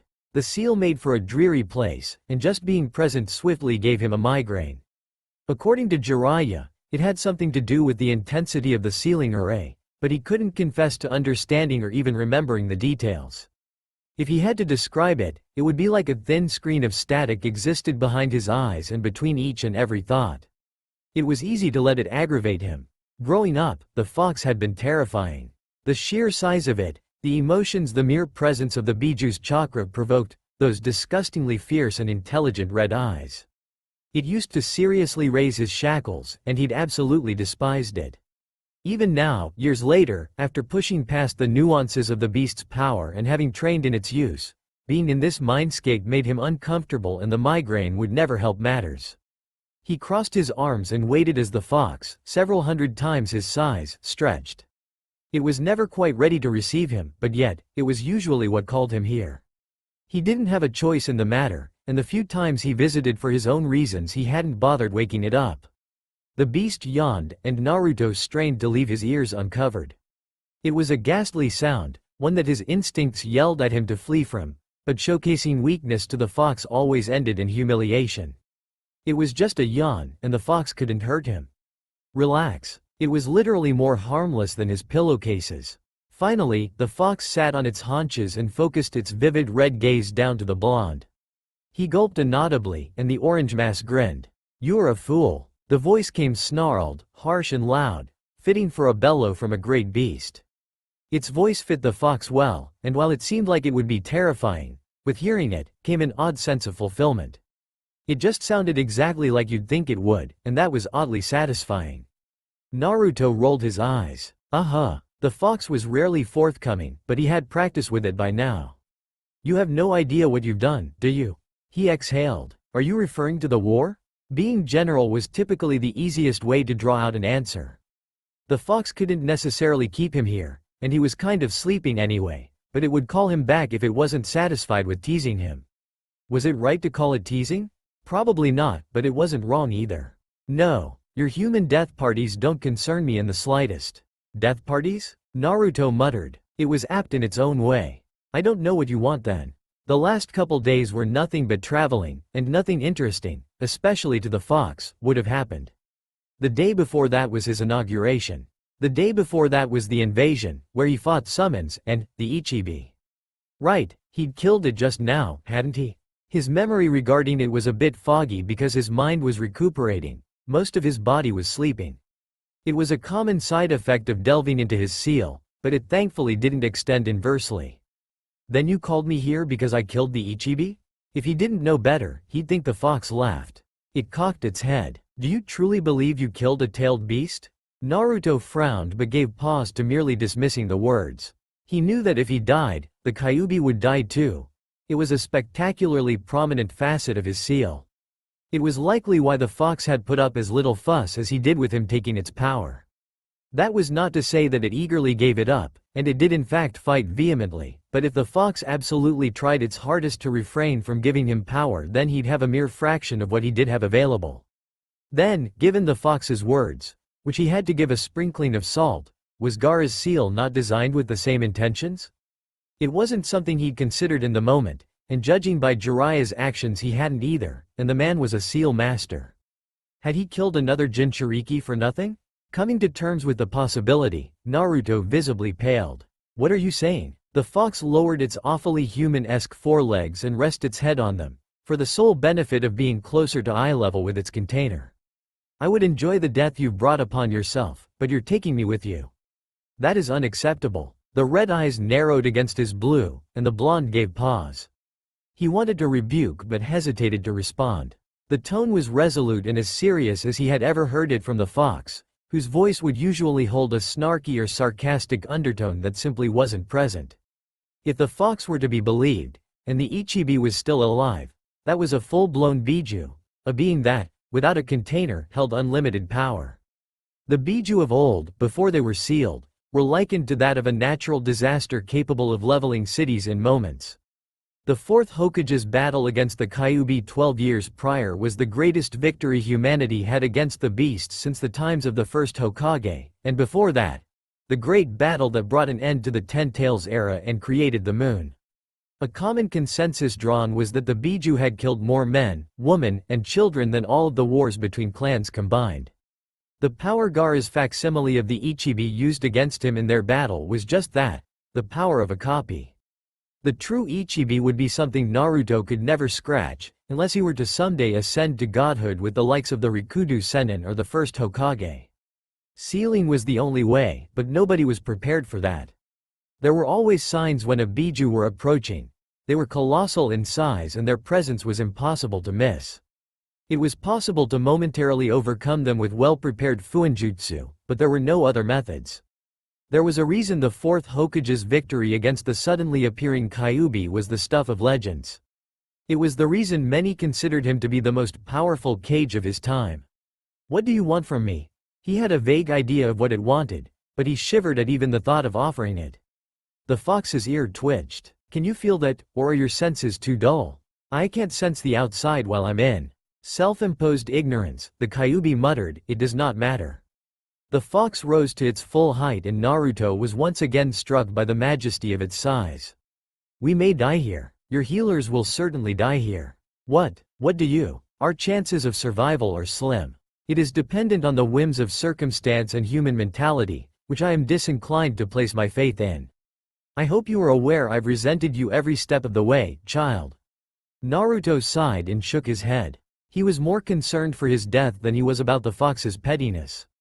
What's happening? He was abruptly thrown out of the mindscape with such force that he thought, for a moment, that he was dead. The Ichibi? Fuck. Jiraiya growled, rushing to the field hospital behind their front line. They had been drawing a new treatise with the sand. It was truly a pretense for the sand's total dissolution into the leaf, but it required drawing up nonetheless, when the unwelcome waves of corrupted chakra began weaving through everyone present. Each individual could feel it grasp onto their own chakra and nobody was comfortable with the slimy sensation, or the very slight draw on their chakra that was nothing if not a bad omen. The shivering of the desert left no doubt in anyone's mind as to the cause. Hence, Jiraiya swiftly left Shikaku's side. While it would be seen as him seeking to add to the Hokage's protection, he would have done it even if the boy was still a genin, like he should be. The man knew exactly who the Ichibi would target first, and he had to do his damnedest to protect his godson. That's what he had signed up for when he agreed to be the brat's godfather. The blonde was practically his legacy and represented over a decade of his work on sealing. Working on the death god's seal pushed him far above the echelons of other sealing masters, and Jiraiya himself had invented many new sealing arrays just as an aside. One such seal was a large proximity ward around the encampment that prevented the use of shunshin, and such was why he was running as opposed to being there already. He regretted its placement. In the distance, but large enough that it may as well have been beside him, the shattered remains of the facsimile of the Ichibi stirred. With each step Jiraiya took, the sand beneath his sandals seemed to growl and shimmer. Strong storms began their reign around the expanse of desert, whipping sand through the air and tearing down their carefully constructed encampment, and Jiraiya's heart clouded with a thick swamp of emotions. He spared a glance to the sand behemoth, only to regret his moment wasted. Already, it was a dozen times larger than it had been under the Jinchuriki's control. The Ichibi swung its arm in what might have been curiosity, and the entire wall this side of Suna, natural or otherwise, collapsed, broken and swallowed by the shifting sands. Thousands of lives must have been lost. The tailed beast turned its head, and for just a moment, Jiraiya could have sworn that it matched its eyes with his own.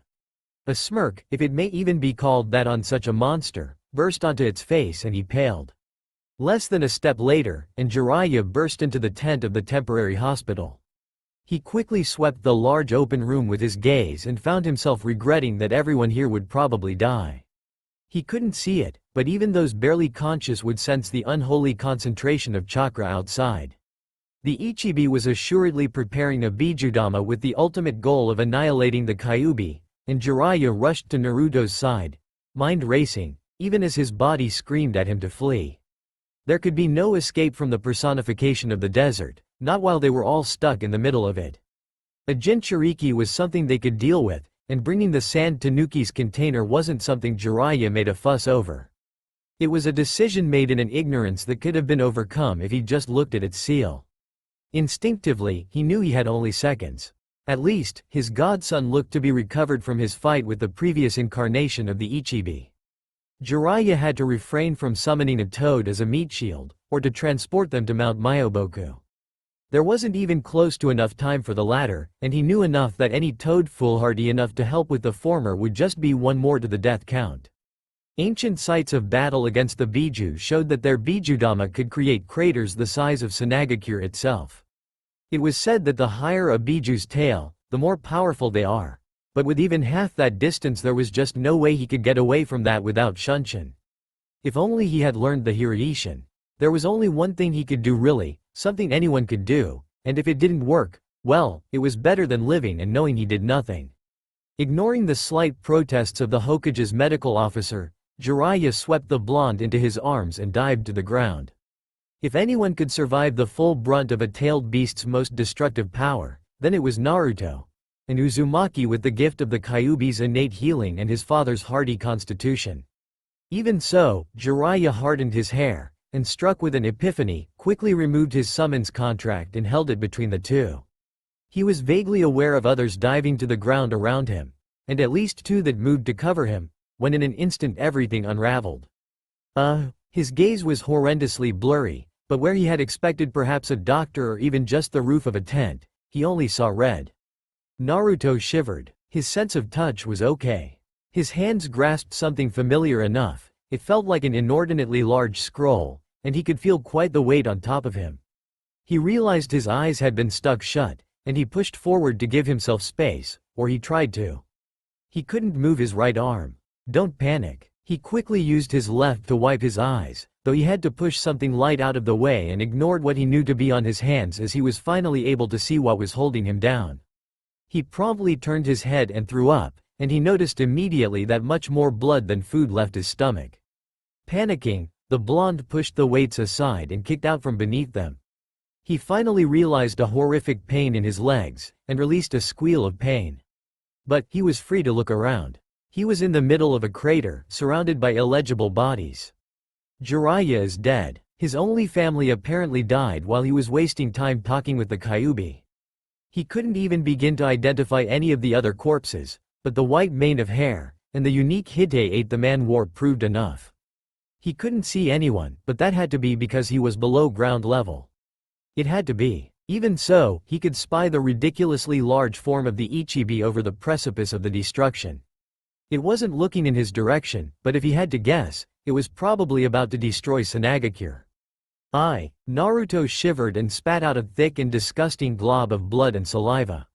I did this. The fox knew what was going to happen, and he supposed it warned him in its own way. He could hardly move, nor did he even want to, so he didn't lift even token resistance to the Kyuubi's effort to pull him back into the mindscape. The blonde was no longer in the mood to waste time with the fox and was even less enthused to muster thoughts against an ever-ailing migraine. "What do you want now?" he snarled, crossing his arms shakily. In here, he didn't suffer from the wounds he carried in the physical world. He exchanged pure physical pain for a migraine and some mental anguish. It admittedly could be worse. It was the first time the fox had ever been awake and ready to receive him, sitting on its haunches. "You're dying." Naruto blinked dumbly. Eh? The thought of death hadn't even crossed his mind. He had always been invulnerable, right? He was burdened with Kyuubi and the greatest seal on earth. His healing factor, only hastened by his heritage, was world-class. He couldn't die, it simply wasn't something he considered in his day-to-day meanderings. Sure, a sword through the neck or a knife to the lungs, any conventional method, really, could kill him like any other, but something as passive as whatever the Kyuubi was suggesting was a ludicrous thought. There's a lot of blood, yeah, but he could restore blood. Chakra poisoning, that can hurt me? He had thought that the mere presence of the Kyuubi's chakra had strengthened his coils against the corrosive effects of any of the ancient chakra of Biju. It is not in the conventional sense. The Ichibi is released. Without a filter, his chakra pervades even through your coils. Blood loss will be the cause of death, but his chakra is your inhibitor to healing. The young Hokage collapsed to his knees and punched the murky concrete beneath him in earnest frustration. That's the end of the road for us then, huh? Some fucking low-rate Biju? He was numbed by the thought of it, but he wasn't sure there was much reason to continuing anyway. The old man was dead less than a week ago. It was still a fresh wound that he had not dealt with, and now, his godfather died protecting him, senselessly. It was a pointless sacrifice because he was dying anyway. He frowned. But, it's your job to nurture and protect them. There are still others that cared about him. He couldn't just abandon them like that, there had to be something he could do. Something. It was his job. Release me. What? If possible. Naruto's frown grew even more pronounced. I'm not dying for nothing. If I take you down with me, he crossed his arms, resolute, then I was at least worth something to the world. That's right. With his death, one of the 9 terrors of the world would be gone forever. If only he hadn't released one in the process and gotten the only family he had left killed. The fox released what might have been a sigh, had it not almost collapsed Naruto's metaphysical eardrums. It shook its great head and leaned down toward the blonde but still towering over him, and gave Naruto the most profound look he had ever borne witness to. For my life, I will be your people's salvation. He gulped. The demon's proposition warranted no explanation, but was it truly an option? He had wound his hands so tightly around themselves that had this been real, his nails would have carved apart his palms. It was his last chance of life he was considering throwing away. It was still possible, if slightly, that someone could heal him. He could theoretically survive, though the odds were slim. And then what? He would just die anyway. The blonde rubbed a clutched hand over the small representation of the seal on his stomach through his shirt. The only idea he could even conceive of would be to store the Ichibi within himself. But that was impossible unless he could survive the extraction of the Kyuubi. That was especially impossible because the Kyuubi was doubtlessly the only thing preventing him from falling dead on the spot, even if he couldn't be healed. No matter how he stacked the odds in his favor, he was going to die. Whether or not that death meant something. He stood and glared into the eyes of the fox with everything he could muster. You will stop the Ichibi.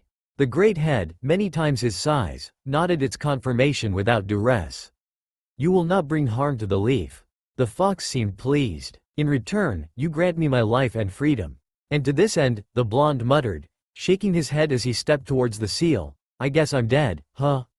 Naruto ripped the flimsy piece of paper from the Kyuubi's cage. Shikaku tensed as the massive conglomeration of chakras zipped towards the encampment in the distance, and even he felt his shoulders drop unconsciously as the chakra detonated outward.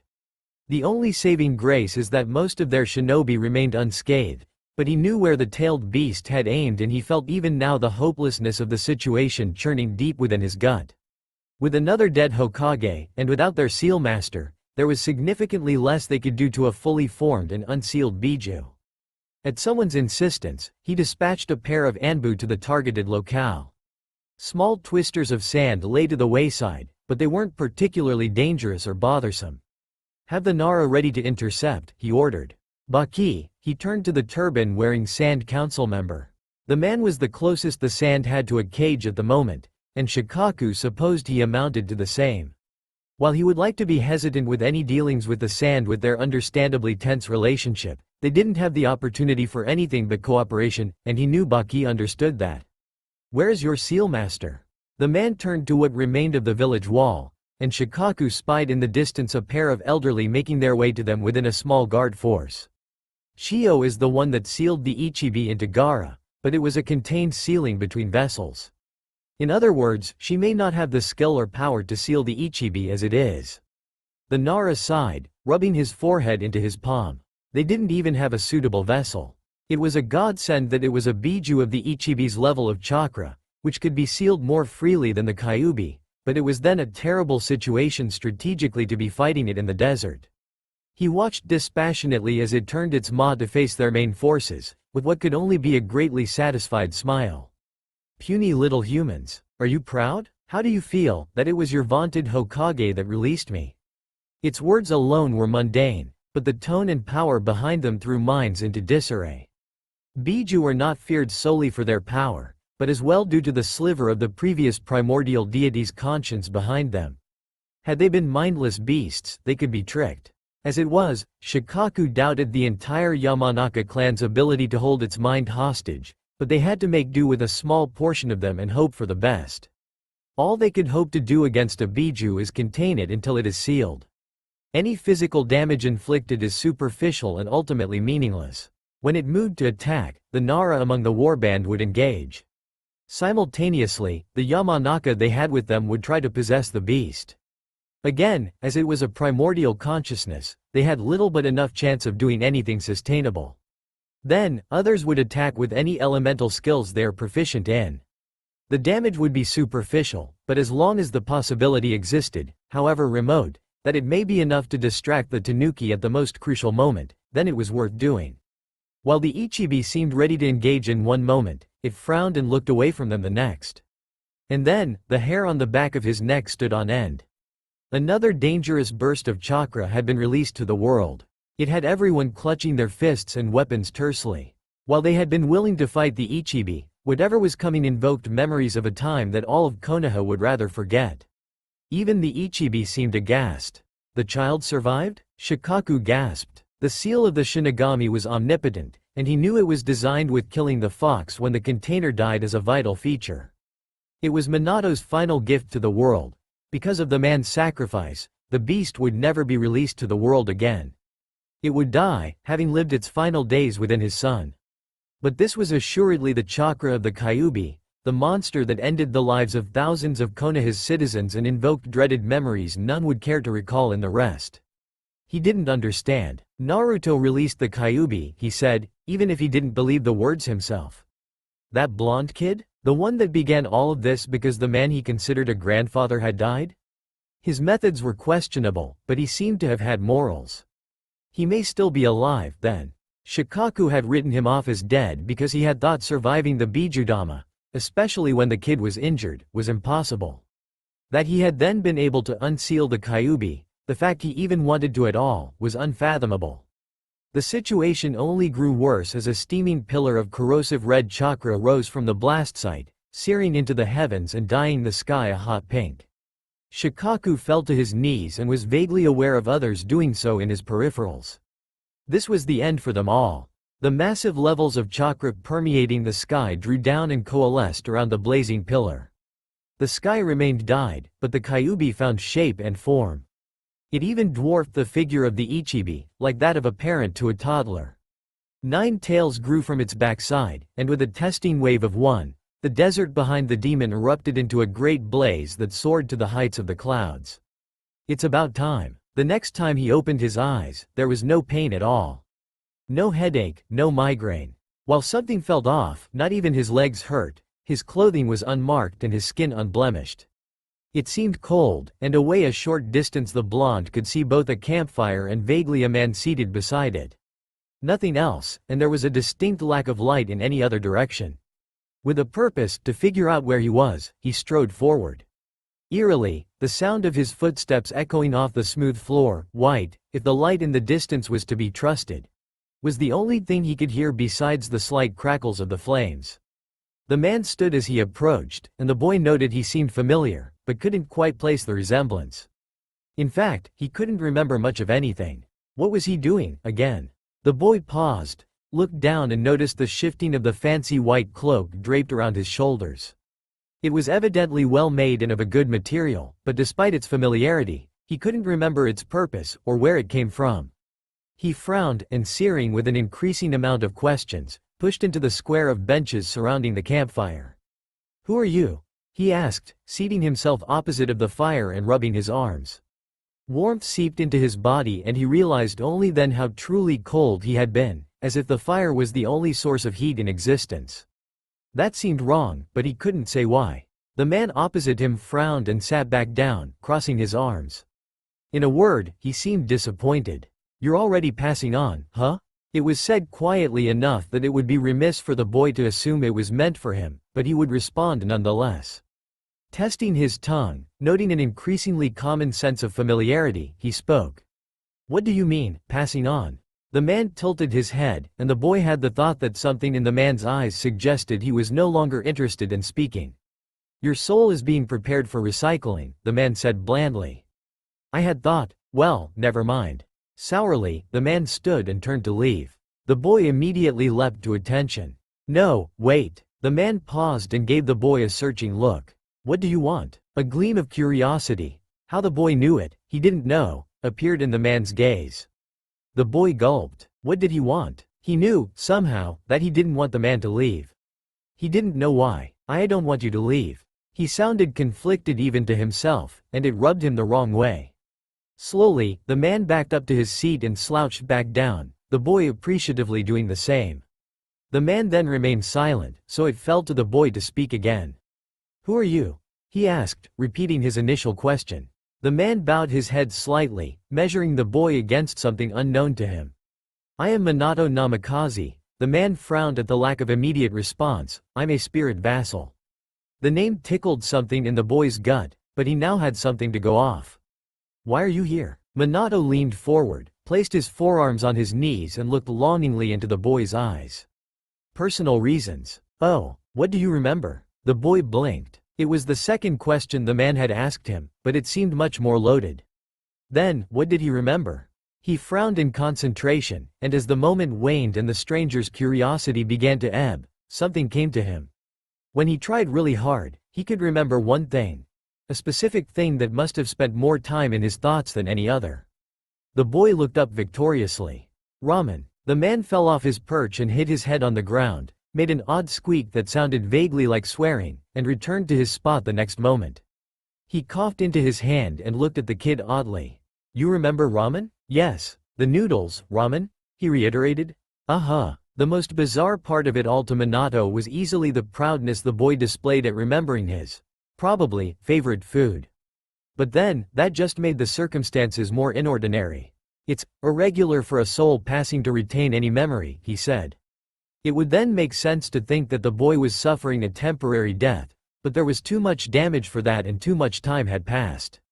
He was dead, plain and simple, but something kept him bound to earth and it was assuredly not ramen. Minato himself was bound to the Shinigami, for example. Perhaps when one soul is intrinsically linked to another, especially a soul of an immortal being. The boy tilted his head at the man's remark and patiently waited for the inferred explanation. What was there to tell him, however? The kid wasn't going to return. It was practically impossible to revive and recover the soul of a person. But was he really going to leave his son as a broken, ignorant ghost? Minato had observed him over the years, every now and again, more as a hobby than anything, as the kid was his legacy. There was little he couldn't take the time to explain to him, and they had much time, but… Huh? The blonde flashed a pale blue and Minato immediately had his mind made for him. He was not in condition to be revived, however it may be about to be done. He closed his eyes, contacted his master and within the moment he received assistance, none too soon. The perks of the job, so they say. "All right, listen to me now and listen to me well, Naruto." The boy shivered, the light disappeared, and he nodded. He had no problem taking to the name. "We are in limbo, an alternative reality between death and rebirth. We're in a time-accelerated space, because your friends are trying to bring you back to life and you're not ready for that. Apparently devoid of his experience, Naruto had not the personality to do anything but meekly nod. It was Minato's hope that some semblance of memory would be returned on revival, but he'd have to prepare the kid for the worst-case scenario. Despite the terrifying nature of the Kyuubi's emergence to the world, little damage was done to the village thereafter, or even to the shinobi nearby.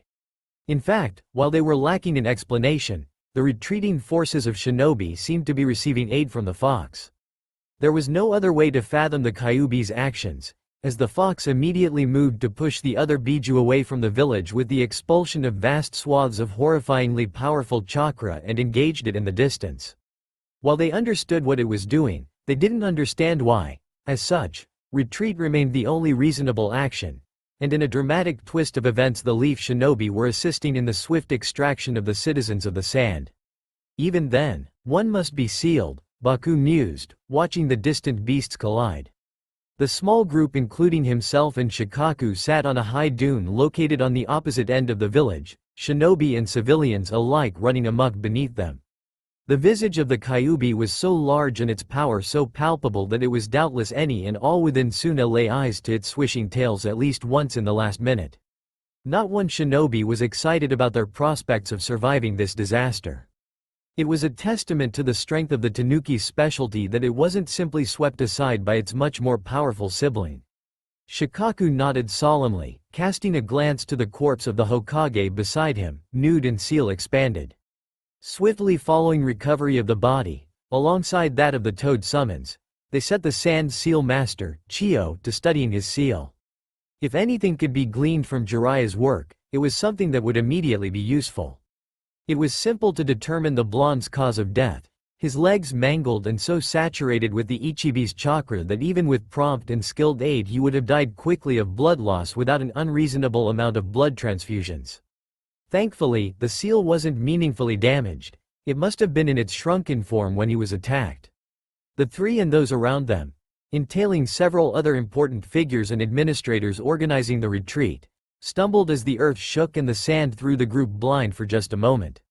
Biju fighting amongst themselves was the very definition of natural disaster, and judging by the destruction the two evidently had the ease of creating, the Land of Wind would only be the first casualty if their battle wasn't stopped. It was expected of them to put a stop to it, because if not the shinobi within the Land of Wind, who would? Certainly not the rest of the country's population, who would all be dead within a matter of days. Even if the Kyuubi intended to help them, which was only a hopeful guess at best, that left the Ichibi.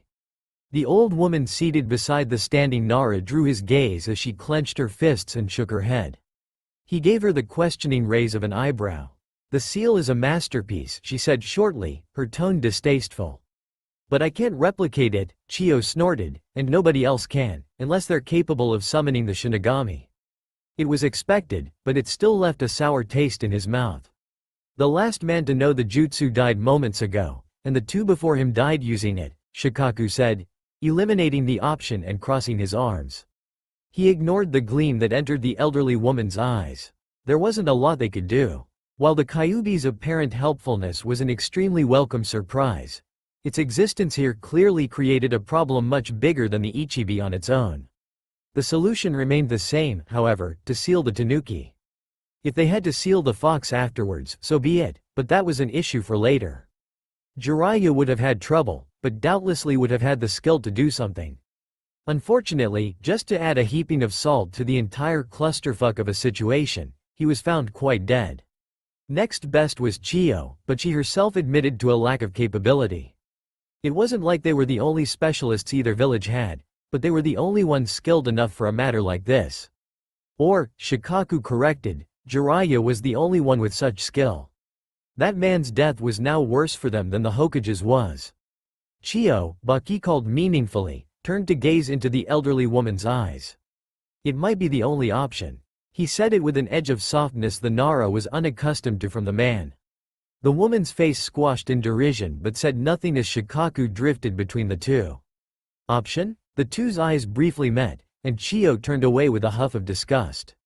Baki gave a slight smile that didn't quite reach his eyes. Chiyo is the creator of a potential reincarnation technique. While it seemed at its surface like great news, Chiyo's reaction and Shikaku's own experience with reincarnation techniques left him unimpressed. If it's anything like impure world reincarnation, Chiyo herself shook her head. I invented it for my puppets, she murmured, and it's a very powerful healing technique, because it draws directly from the user's soul. Perhaps she wasn't the greatest fuinjutsu expert, but creating such a mythical jutsu placed Shikaku's opinion of her significantly higher. Given the universal rule of give and take governing jutsu, Shikaku inferred that reviving a person would probably kill her, and even then, was it better to revive the seal-bearer, or the seal-master? Was that a treasonous question? No, he decided, because the Hokage was already dead. But of course, when the seal-bearer already represented the epitome of the seal-master's work, and given what Jiraiya himself would probably say about the choice, it would then make more sense to revive the Hokage. It helped that the boy was an Uzumaki, which are specifically good as vessels to Biju. If it was cold and unreasonable to compare one life to another for the sake of rebirth, especially at the cost of another life, the Nara wouldn't let it bother him, and he made a significant gesture towards the visage of the blonde. If you're capable, then? While the old woman clearly didn't appreciate being so callously asked to give up her life, she must have appreciated her cause, for she merely asked for a handful of chakra pills and a team of medical shinobi to heal the boy's wounds before revival. There was a lot at stake, after all. The entire country's future hung precariously on a balance between the forces of the two Biju assaulting it, and their one hope was a relatively untrained child that had already died to one of them and released the other. The two Biju engaged in a melee of terrifying level. Fully released, their power was high and their energy practically limitless. The fox had the general advantage of being significantly larger and having a multitude more tails just as large as himself, while the tanuki had the great advantage of terrain. The Ichibi smoothly sunk into the sand at a speed unbefitting for its size, ducking beneath tails and inhumanely powerful swaths of chakra as it did so. The Kyuubi growled as it was assaulted and pushed aside by the weight of colossal tsunamis of sand as large as itself, but sustained only superficial damage, and sunk a claw deep into the sand, carving gouges into the Ichibi's chest. The Ichibi rose, the two roared, and they swung their limbs at one another like a couple of god-born children having tantrums, causing one another inconsequential injuries and permanently scarring the landscape. When the Ichibi would attack with enough sand to swallow a city, the Kyuubi would cleave through it with enough force to destroy one. Biju weren't designed to fight one another, nor with the ability to destroy one another, and despite the Kyuubi's promise to stop the Ichibi, there did not seem to be an end to the battle in sight. It was indisputable that the Kyuubi held more power, but no Biju has reached the threshold of power necessary to destroy one. Simply put, they were energy with form and consciousness. Immortal, incredibly powerful, a natural disaster. He could stall the Ichibi, for what, he didn't know, and he could push the Biju around and practically do what he wanted with it, but he would have incredible trouble keeping it restrained and he wasn't capable of killing it. Why do you fight me, Kurama? The Ichibi growled, swishing its tail and parrying an unorthodox slash of one of the Kyuubi's own. We're free. It's time to take over the world, kill who we want, do what we need to. We don't need to be sealed ever again. Kurama backed up a step and huffed, tail swinging in agitation. Our mission was to protect the world, you idiot. The smaller Biju attempted to stutter something out in response, but the fox leapt forward and shunted it even further away from the shinobi it was tasked to protect. We don't need to fight if you stop trying to kill them. The Biju snarled and growled at the fox. It was our mission until they attacked us. It's not my fault they're all idiots, You're insane. No, Kurama, you're the insane one. What have they done to you, huh? Is it the Sharingan I've heard about? Have they mind-raped you, Kurama? This isn't you. You're the Kurama, the most powerful of the tailed beasts. But you know what? You're a disgrace of a Biju. You're no more than a pet to those humans, used for your power. This isn't what father wanted. The slight trace of plausibility in the surprisingly lucid Biju's words gave the fox pause, but he was resolute in his position. Just give them a chance, Shukaku, Kurama grunted. They might surprise you. The great Tanuki shook its head. I gave them a chance, it muttered. Before either could pounce on the other, both had their attention drawn to an oddly familiar presence they sensed on their peripherals, back towards the encampment. By the time Kurama realized what had somehow occurred, It was too late to prevent the fast-fired Bijudama of the Ichibi. But then, the Kyuubi wasn't sure it was something he wanted to stop. Now clothed, healed, and a little bit colder, Naruto's corpse was watched by a gathering of hopeful shinobi, waiting with bated breath for the boy to stir. They remained atop the dune for the sake of vision, the dozens of shinobi sparing glances to the Biju on the far side of the village, evidently conversing but not quite loud enough for their voices to reach the distance. In the middle, amidst the watchful eyes and earnest expressions, Chiyo sat with her hands, side by side, over the blonde's stomach. Two medical shinobi sat behind her, each with a hand placed on one of her shoulders and carefully channeling their chakra into her coils. The woman's hands radiated a soft cerulean blend of chakra, and she slouched just a bit lower with each moment passed. Realistically, the woman's alternative was death by age, helping her saving no one at all. At least this way, as her eyelids stooped and her shoulders dropped, at least she died for a reason. In a way, she would die just like her children did, for her village, and that gave her a small piece that she wouldn't otherwise have. She developed this jutsu originally in an attempt to bring back her children, if only in a faux manner for her grandson, but that became impossible. It was fitting, then, that she instead sacrifice herself for what her children sacrificed themselves for. If she resurrected the Hokage in doing so, then, she snickered, she'd just have to live with that. The blonde twitched, and all eyes were drawn directly to him. No longer the center of attention, the woman fell back, forgotten, deceased, and her bloodline eradicated. The Hokage woke slowly, bleary, but the attention of the group was quickly drawn to a matter more pressing. A boy shivered as his senses were assaulted and his mind spun.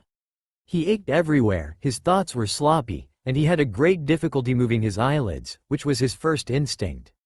He remembered too much. Too much information. He remembered an old, kind man and his death. Then, he remembered a slightly younger, but still old and kind man, and his death too. In fact, many people had died, and while the memories were the opposite of pleasant, he was glad to remember them now. He could recall who he was. Naruto Uzumaki. He was the 5th Hokage, in office for less than a week. He knew that from his father, but he hadn't known the experience. And he was both the weakest Hokage in history, and he'd had absolutely no idea what he was doing. He remembered the distasteful treatment he beheld as a child, at the behest of both the civilian and shinobi population. He remembered his adoption, his condition being explained to him, and he remembered the kind man who introduced himself as his godfather who began tweaking his seal, who did so for many years to come. He remembered entering the academy, training with his seal, vaguely making friends with some of the students, graduating around the middle of the class, becoming a genin, getting nominated secretively as his adoptive grandfather's successor, going to WAVE, going to the Chunin exams. He remembered showing off his cool powers for the first time and beating up the Ichibi. He remembered hearing about his adoptive grandfather's death and immediately becoming Hokage. He remembered how poorly he handled his speech and he recognized how poorly he acted as Hokage the days following. He remembered choosing to continue the war the Sand started. He remembered killing his fellow Jinchuriki for naught, and he remembered dying.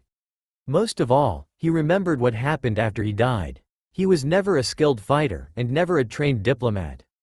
But he was Hokage, and his father sought to rectify that as best he could. With his memories now intact, he could see exactly where he went wrong, and while he couldn't exactly train his body, his chakra, or really much of anything as a soul, they managed. He would be a better Hokage now. All he had to do was prove it. His body quickly grew to a usable state, and the first thing he did was subtly press a finger to the inside of one of his pockets. Satisfied and sensing great doom approaching, the blonde stood. For a moment, he almost tripped, and followed the gazes of the rest of the surprisingly large cohort around him, who moved to give him space. A Bijudama, for it could be nothing else, zoomed towards the group far too fast to do little more than dive for the ground.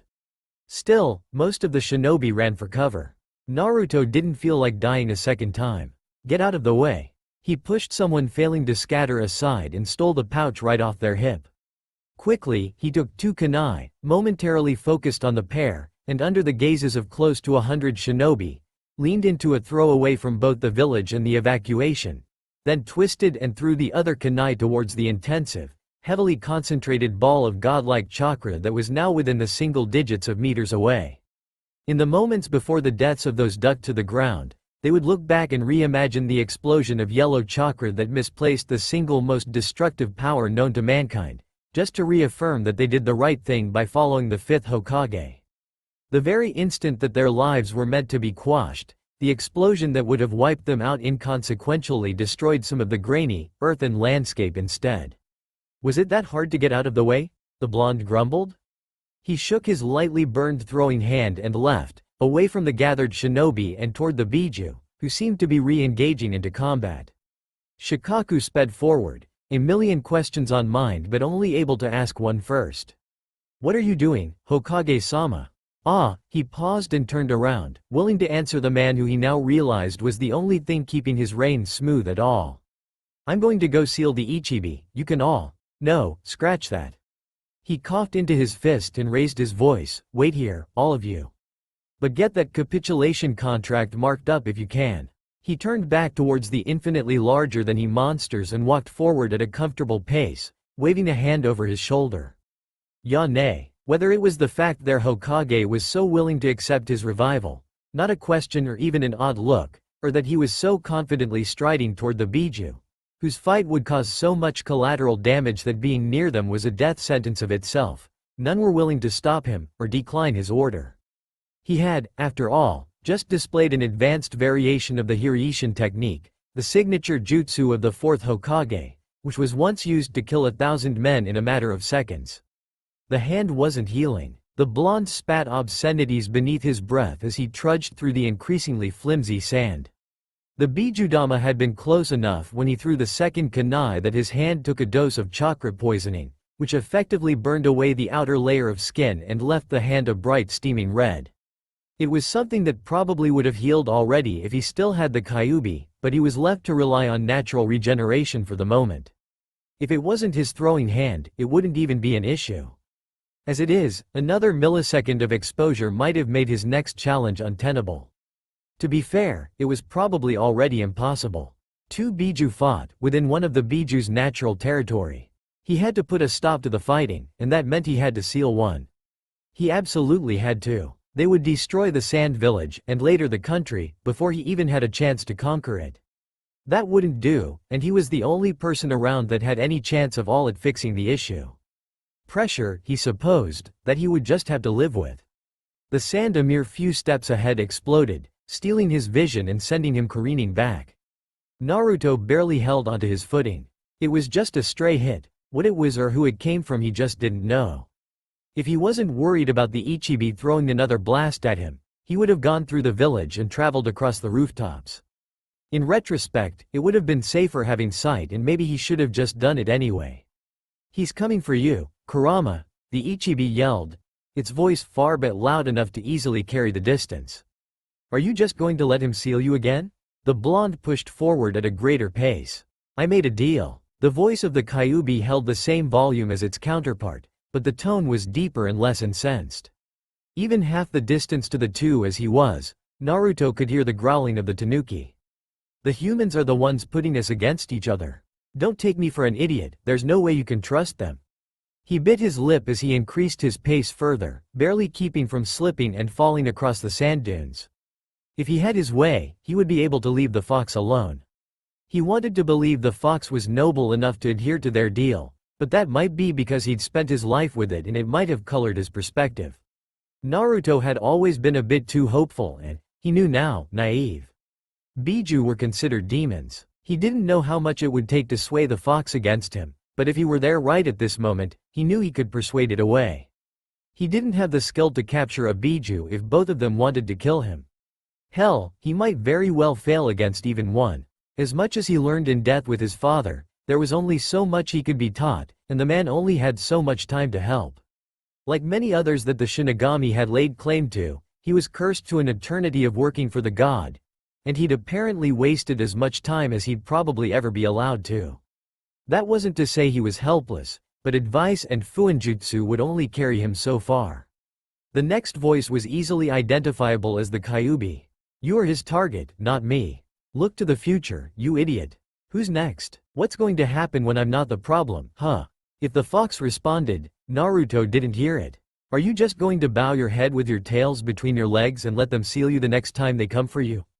Again and again and again? They'll never leave you alone, it's not in their nature.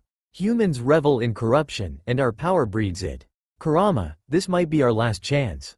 Don't squander that. Naruto crested the peak of the final dune between him and the Biju, revealing their visages once more. The fox stood in front of him and to the side, between the Ichibi and the village. Kurama shook his great head with a grim expression. Have you never had a vessel you respected?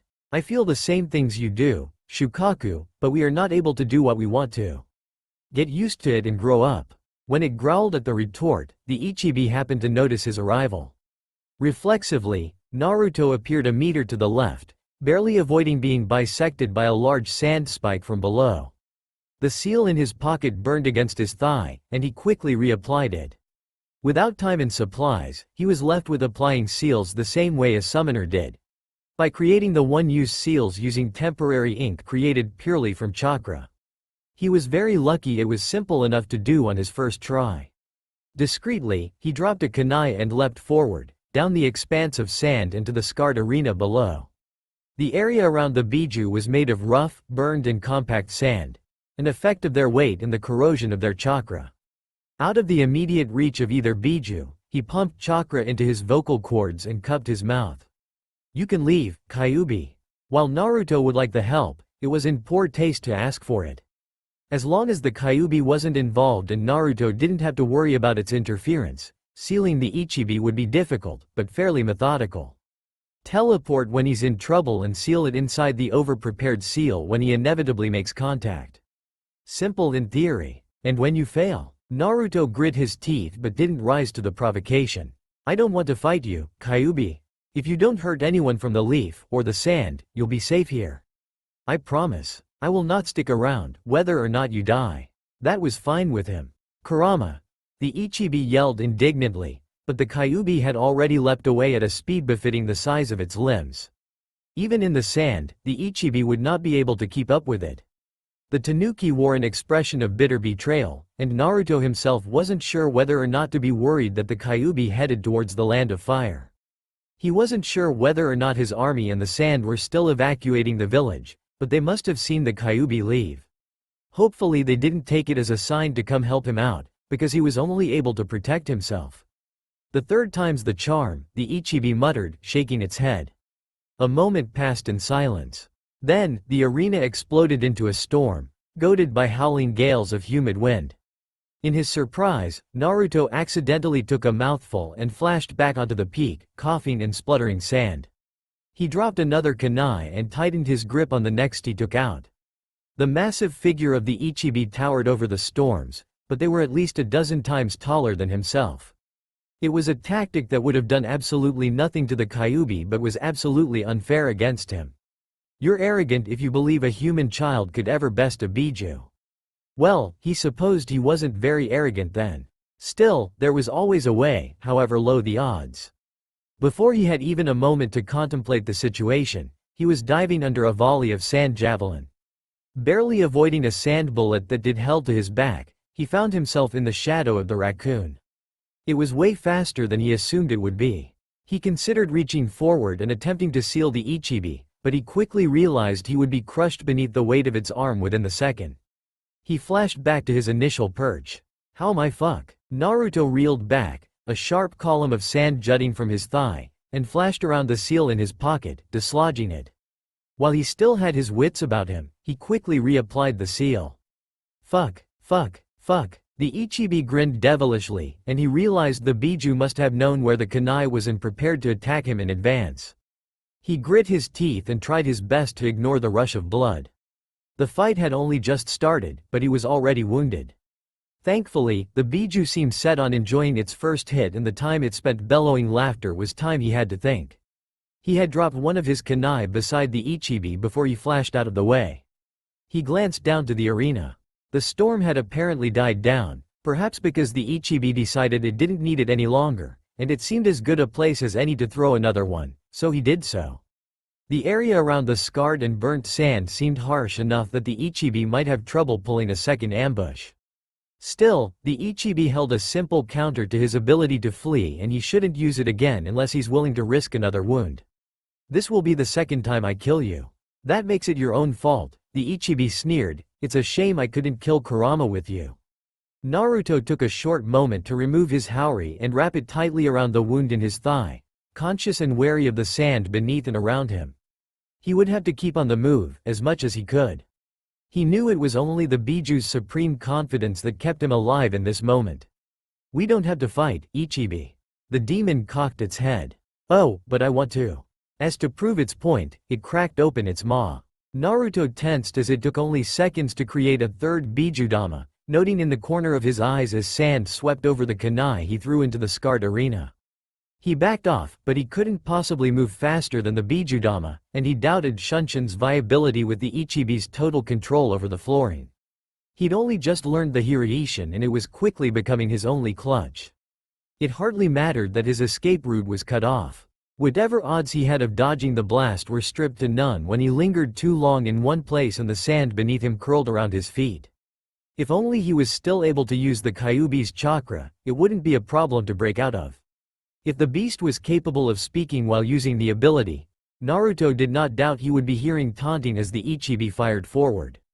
It was several times bigger than the last, probably because the Ichibi wasn't under duress. Naruto took the inopportune moment to wonder how differently the fight would have gone if the Kyuubi had chosen to help. It would probably be going the same, really. The Ichibi had made its mistake. In a gesture similar to one he did immediately upon his revival, Naruto threw a kunai forward and into the projectile. It was much closer and much harsher this time, and even as he threw it his already poisoned hand ached from the chakra exuded by the blast. He focused, his perception of time seemed to slow, and he chose his timing very carefully. If he used the jutsu a moment too early, the kunai would miss and he would die. If he used the jutsu a moment too late, the kunai would be annihilated by the attack and he would still die. He counted himself lucky, then, when the Bijudama exploded and he himself was none the worse for wear. The kunai he left beside the Ichibi was annihilated with the blast, so despite the lingering clouds of corrosive chakra and with the slackening of his bindings, Naruto sped forward as fast as he could. He collapsed beside the shivering form of the Ichibi. He was out of breath, his leg hurt so much he didn't even know how he was still awake, and he was out of kunai. The Ichibi was down, disoriented, its own body confused and convulsing under the effect of its own power. Naruto stole his chance, dredged up the remains of his chakra and placed both his hands against its hide. Seal. The bed entirely unfamiliar. The next time he woke he first tried to raise his head. "Uzumaki-san, please lay back." Even semi-conscious as he was, his heart fluttered. "Why, you don't mean Hokage-sama, do you?" He heard a short gasp, and his heart sunk. "Why, yes, of course, Hokage-sama." Groaning, he landed his head and went back to sleep. Their expensive robes rustling, the last of the Sands Council left the room. Finally alone, Shikaku released a long, drawn-out breath and leaned back against the desk beside him. "It's so bothersome to have the upper hand," he muttered. What he meant by that, of course, is that he had far too much to be doing. The Sand Village lost most of their military in their attack against Konoha, and what little remained was mostly crushed during their short all-or-nothing ambush the week before. The original plan was to kill and exile what was left. A little barbaric, sure, and the civilians would obviously be angry with them, but the discontent would dwindle over time and it would give the Leaf unanimous control. The situation was changed with the release and subsequent capture of the Ichibi, and the Hokage himself was now a beacon of hope to, of all things, the people he sought to subjugate. Unlike in Konoha with the fox, Suna had never been attacked by their Biju. The Ichibi had taken full control of its containers before, yes, but never been released. Its first sealing was a closed affair by a sand temple, without risk to the people. It was the first time they'd been exposed to the full and released power of the demon roaming their land. The chakra it emitted could personally be felt roaming the bodies of each and every individual around the vicinity of the village, and it naturally cultivated a great and immediate fear of the beast, dwarfing their old feelings regarding the Biju immensely. It was interesting to note that the Kyuubi did no such thing this time around, probably reigning in its chakra for whatever reason. The last time Suna's Jinchuriki was affected by a complete possession, It took their fourth case cage to save them. For a battle much more difficult without any chance of his help. The Nara snickered. The Godem Hokage not only came back to life to save the sand against the greatest power they'd ever felt, but he went fearlessly against two Biju on his lonesome to do it. Their council was being subservient, their shinobi seemed unnaturally apologetic, and the civilians remained out of the way. There was no need to do anything with those that remained in the village, few as the shinobi were. It only helped that the moment the first Biju was released, the leaf dropped the pretenses of war and offered a hand. If the situation were less dire, the sand may not have accepted it, but the crippled village had no choice but to cooperate if they were to survive. Being the one with complete authority at the time, the Nara offered it just to raise his own army's odds of survival. He could have instead guaranteed their dominion over the sand, by either leaving them to rot, attempting to leave, that is, or at least executing the important captives that surrendered. It was fortuitous that he chose not to do so, for the revival of the fifth would have been impossible and the sand was now in their debt. If Naruto wasn't revived, who knows what might have happened. A hard knock at the doors to the office distracted him from his thoughts, and he walked around the desk to sit comfortably in the case cage's chair. He leaned back and crossed his arms. "Come in." The doors burst open to admit several men clad in thick red armor, sheaths fit for katana dangling from their waists. They moved to stand at the sides of the room and faced the center. Between them stepped in a thin man clad in red silken robes decorated with gold trim. The man walked forward with poise and nodded in his direction. Shikaku. Surprised but coherent, the Nara quickly stood and bowed. Daimyo-sama. The man tilted his head, giving Shikaku a well-pronounced look of interest. "Where is the Hokage? The Godem is still healing. In his absence, I'm the de facto head of state. I have the authority to attend to negotiations, and if you want me to forward anything to the Hokage when he wakes up, I can do that for you." He sat back down and leaned forward, resting his hands on the desk atop one another. "Please have a seat," he said, gesturing to a comfortable seat to the side of his desk. It had been brought in by one of the many councilmen that had invaded the office earlier that day and been left there. One of the samurai grabbed the chair and centered it in front of the desk, the daimyo taking his place comfortably, before retaking his place in the side of the procession. Shikaku had always thought the use of samurai was endearing, but wasteful. Shinobi would do their job cheaper and more effectively, but he supposed the benefit of samurai lay in their loyalty. He was probably just bitter that they occasionally took their jobs, really. "You'll be pleased to know I've abdicated the Wind Daimyo." He knew that already but nodded. "Have you already replaced the financial infrastructure?" "Yes," the daimyo said, his voice flavored with a pleased tone. "The land's previous daimyo was unlikable, and there has generally been little trouble with the exchange. I haven't touched the tax rate, it's well placed." Shikaku appreciated the explanation, but really, he didn't need to know any more than that. The Leaf was the Fire's military institution, had always received more than enough funding from their country, and had thankfully little to do with governing, providing for, and taxing other villages or cities. "Then you are here to discuss our change in affairs. I now have effectively twice the population and twice the capital within my domain. The Land of Wind has ceased to exist, but Sanagakure has not. I assume you, as our primary military, want the jurisdiction that you hold over Konoha to extend to this village as well?" Shikaku nodded. "That would be necessary to provide assistance to both countries. It's one country now," the daimyo said offhand, "and that's agreeable. This village is already a well-placed military institution. I will say, I never expected you to attack Suna, especially without consulting me first. I don't consider the letter asking me to be ready consultation." The Nara froze. "Declaration of war is at the prerogative of the Hokage." "That it is," the man muttered, shaking his head with a slight smile. "I don't mind, I'm just surprised you did it. Hiruzen never would have. Well, there's the difference I suppose." Shikaku gestured to the windows behind him, showcasing Suna's infrastructure bustling with civilians below. "With another village, the funding." "Yes, let's talk about the funding." Naruto groaned and wrapped an arm about his face to shield his eyes. "Fuck me, that's bright." The light dimmed, and he felt someone pull him up and adjust his seat into a significantly more comfortable upright position. Blinking blearily, the blonde turned to the Anbu beside the bed and nodded his thanks. He was then presented with a glass of water, which he eagerly stuffed down his dry throat. He rubbed a hand over his stomach, which pulsed with an irritating chakra he hoped would eventually settle, and noticed he was in a hospital gown. Ignoring thoughts of who dressed him, he gave the room a look. His was the only bed, and the only window was shut tight with a member of his Anbu by either side. It was dark outside. The final member of his guard stood beside the thick wooden door, dead-bolted, that would otherwise provide entrance to the room. He could only imagine how boring standing guard around an unconscious person had to have been. He tried to move, and yelped. The leg that the Ichibi had given a hole belayed the notion that he would be leaving the bed just yet, and he muttered a few choice words under his breath. The Anbu beside him shuffled, and he turned his head to see Squirrel presenting him a tray holding paper, scrolls, and ink. "That is important, I guess." The blonde frowned. "I can eat later." The sun began its rise after an hour, and after another few hours of creating lasting copies of his ever-important seal, someone knocked on the door.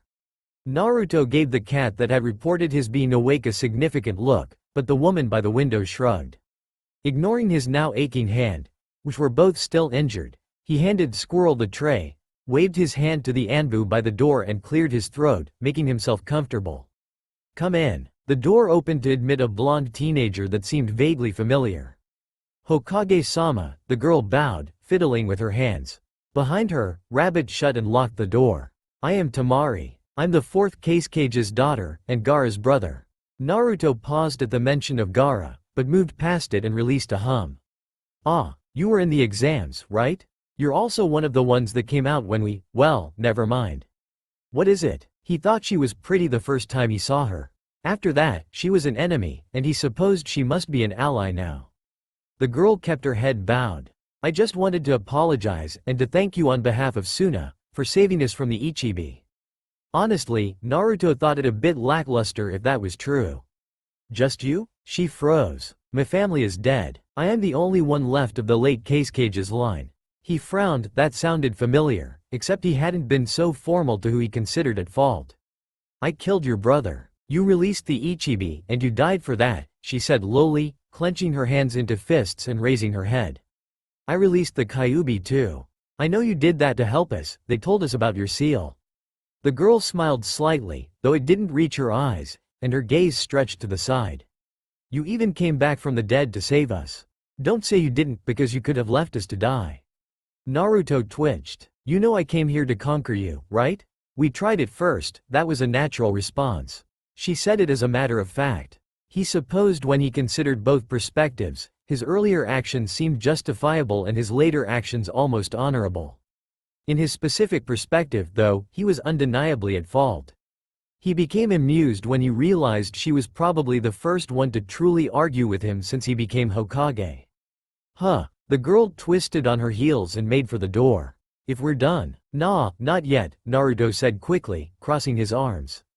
Tamari paused, but inevitably turned back to face him. "Yes? What are you apologizing for?" She frowned. Well. Naruto released a pent-up breath, sorry for what he was going to say, but only in principle. "In my eyes, the sand is responsible for the deaths of Hiruzen Sarutobi, the 3rd Hokage, and Jiraiya, the Toad Sage, legendary ninja and seal master. Are you apologizing for that? Are you apologizing for killing 1,000 of our people? Or are you apologizing for failing to kill more, huh?" She stuttered, turning her head quickly between the bed-ridden Hokage and the guards gazing in her direction around the room. "Look, we regret it, okay? We wish we never attacked you, but it was your missing ninja that sparked all of this." As if realizing a mistake, the girl shut her mouth and covered her face in embarrassment. Naruto frowned, but was aware of what she was insinuating. It couldn't have been that hard to notice your cage wasn't your cage. "Don't you train any sensor ninja? Didn't you ever talk to your father?" As he continued to speak, Naruto's words became growled and she bowed her head. "Did you and your thousands of shinobi collectively forget about our peace treaty? I understand that Orochimaru played dress-up as your leader, but what happened next is your fault, not ours." He sighed when she remained with her head down. "For what it's worth, I'm sorry about your siblings. Especially Gaara, since killing him was a huge mistake, but yeah. You can leave, shoo." Rabbit conveniently unlatched and opened the door for the girl, but she stopped before it. "Please don't blame Suna," she said earnestly, "just 2 weeks ago, we've lost so many." Be kind to us, especially the civilians, please. She lingered but eventually left the room and Rabbit locked it back up, leaving Naruto to his thoughts and scribbles. Tamari, huh? He'd probably be straight back to Konoha once he was healed up, but he'd remember the name and the sentiment. By this point, so much had happened that whatever hatred he had for the sand had dwindled down to next to nothing. He did just complain about them, but that was all he really had left to say about the matter. It was dealt with, and the sand was his now. Jiraiya would remain a sore spot, but that was something he'd sort out with the beast now lying in his gut. Accepting the tray from Squirrel, he picked out another paper square and put the brush to the ink. That's all for now. If you enjoyed, then please like, share and do comments.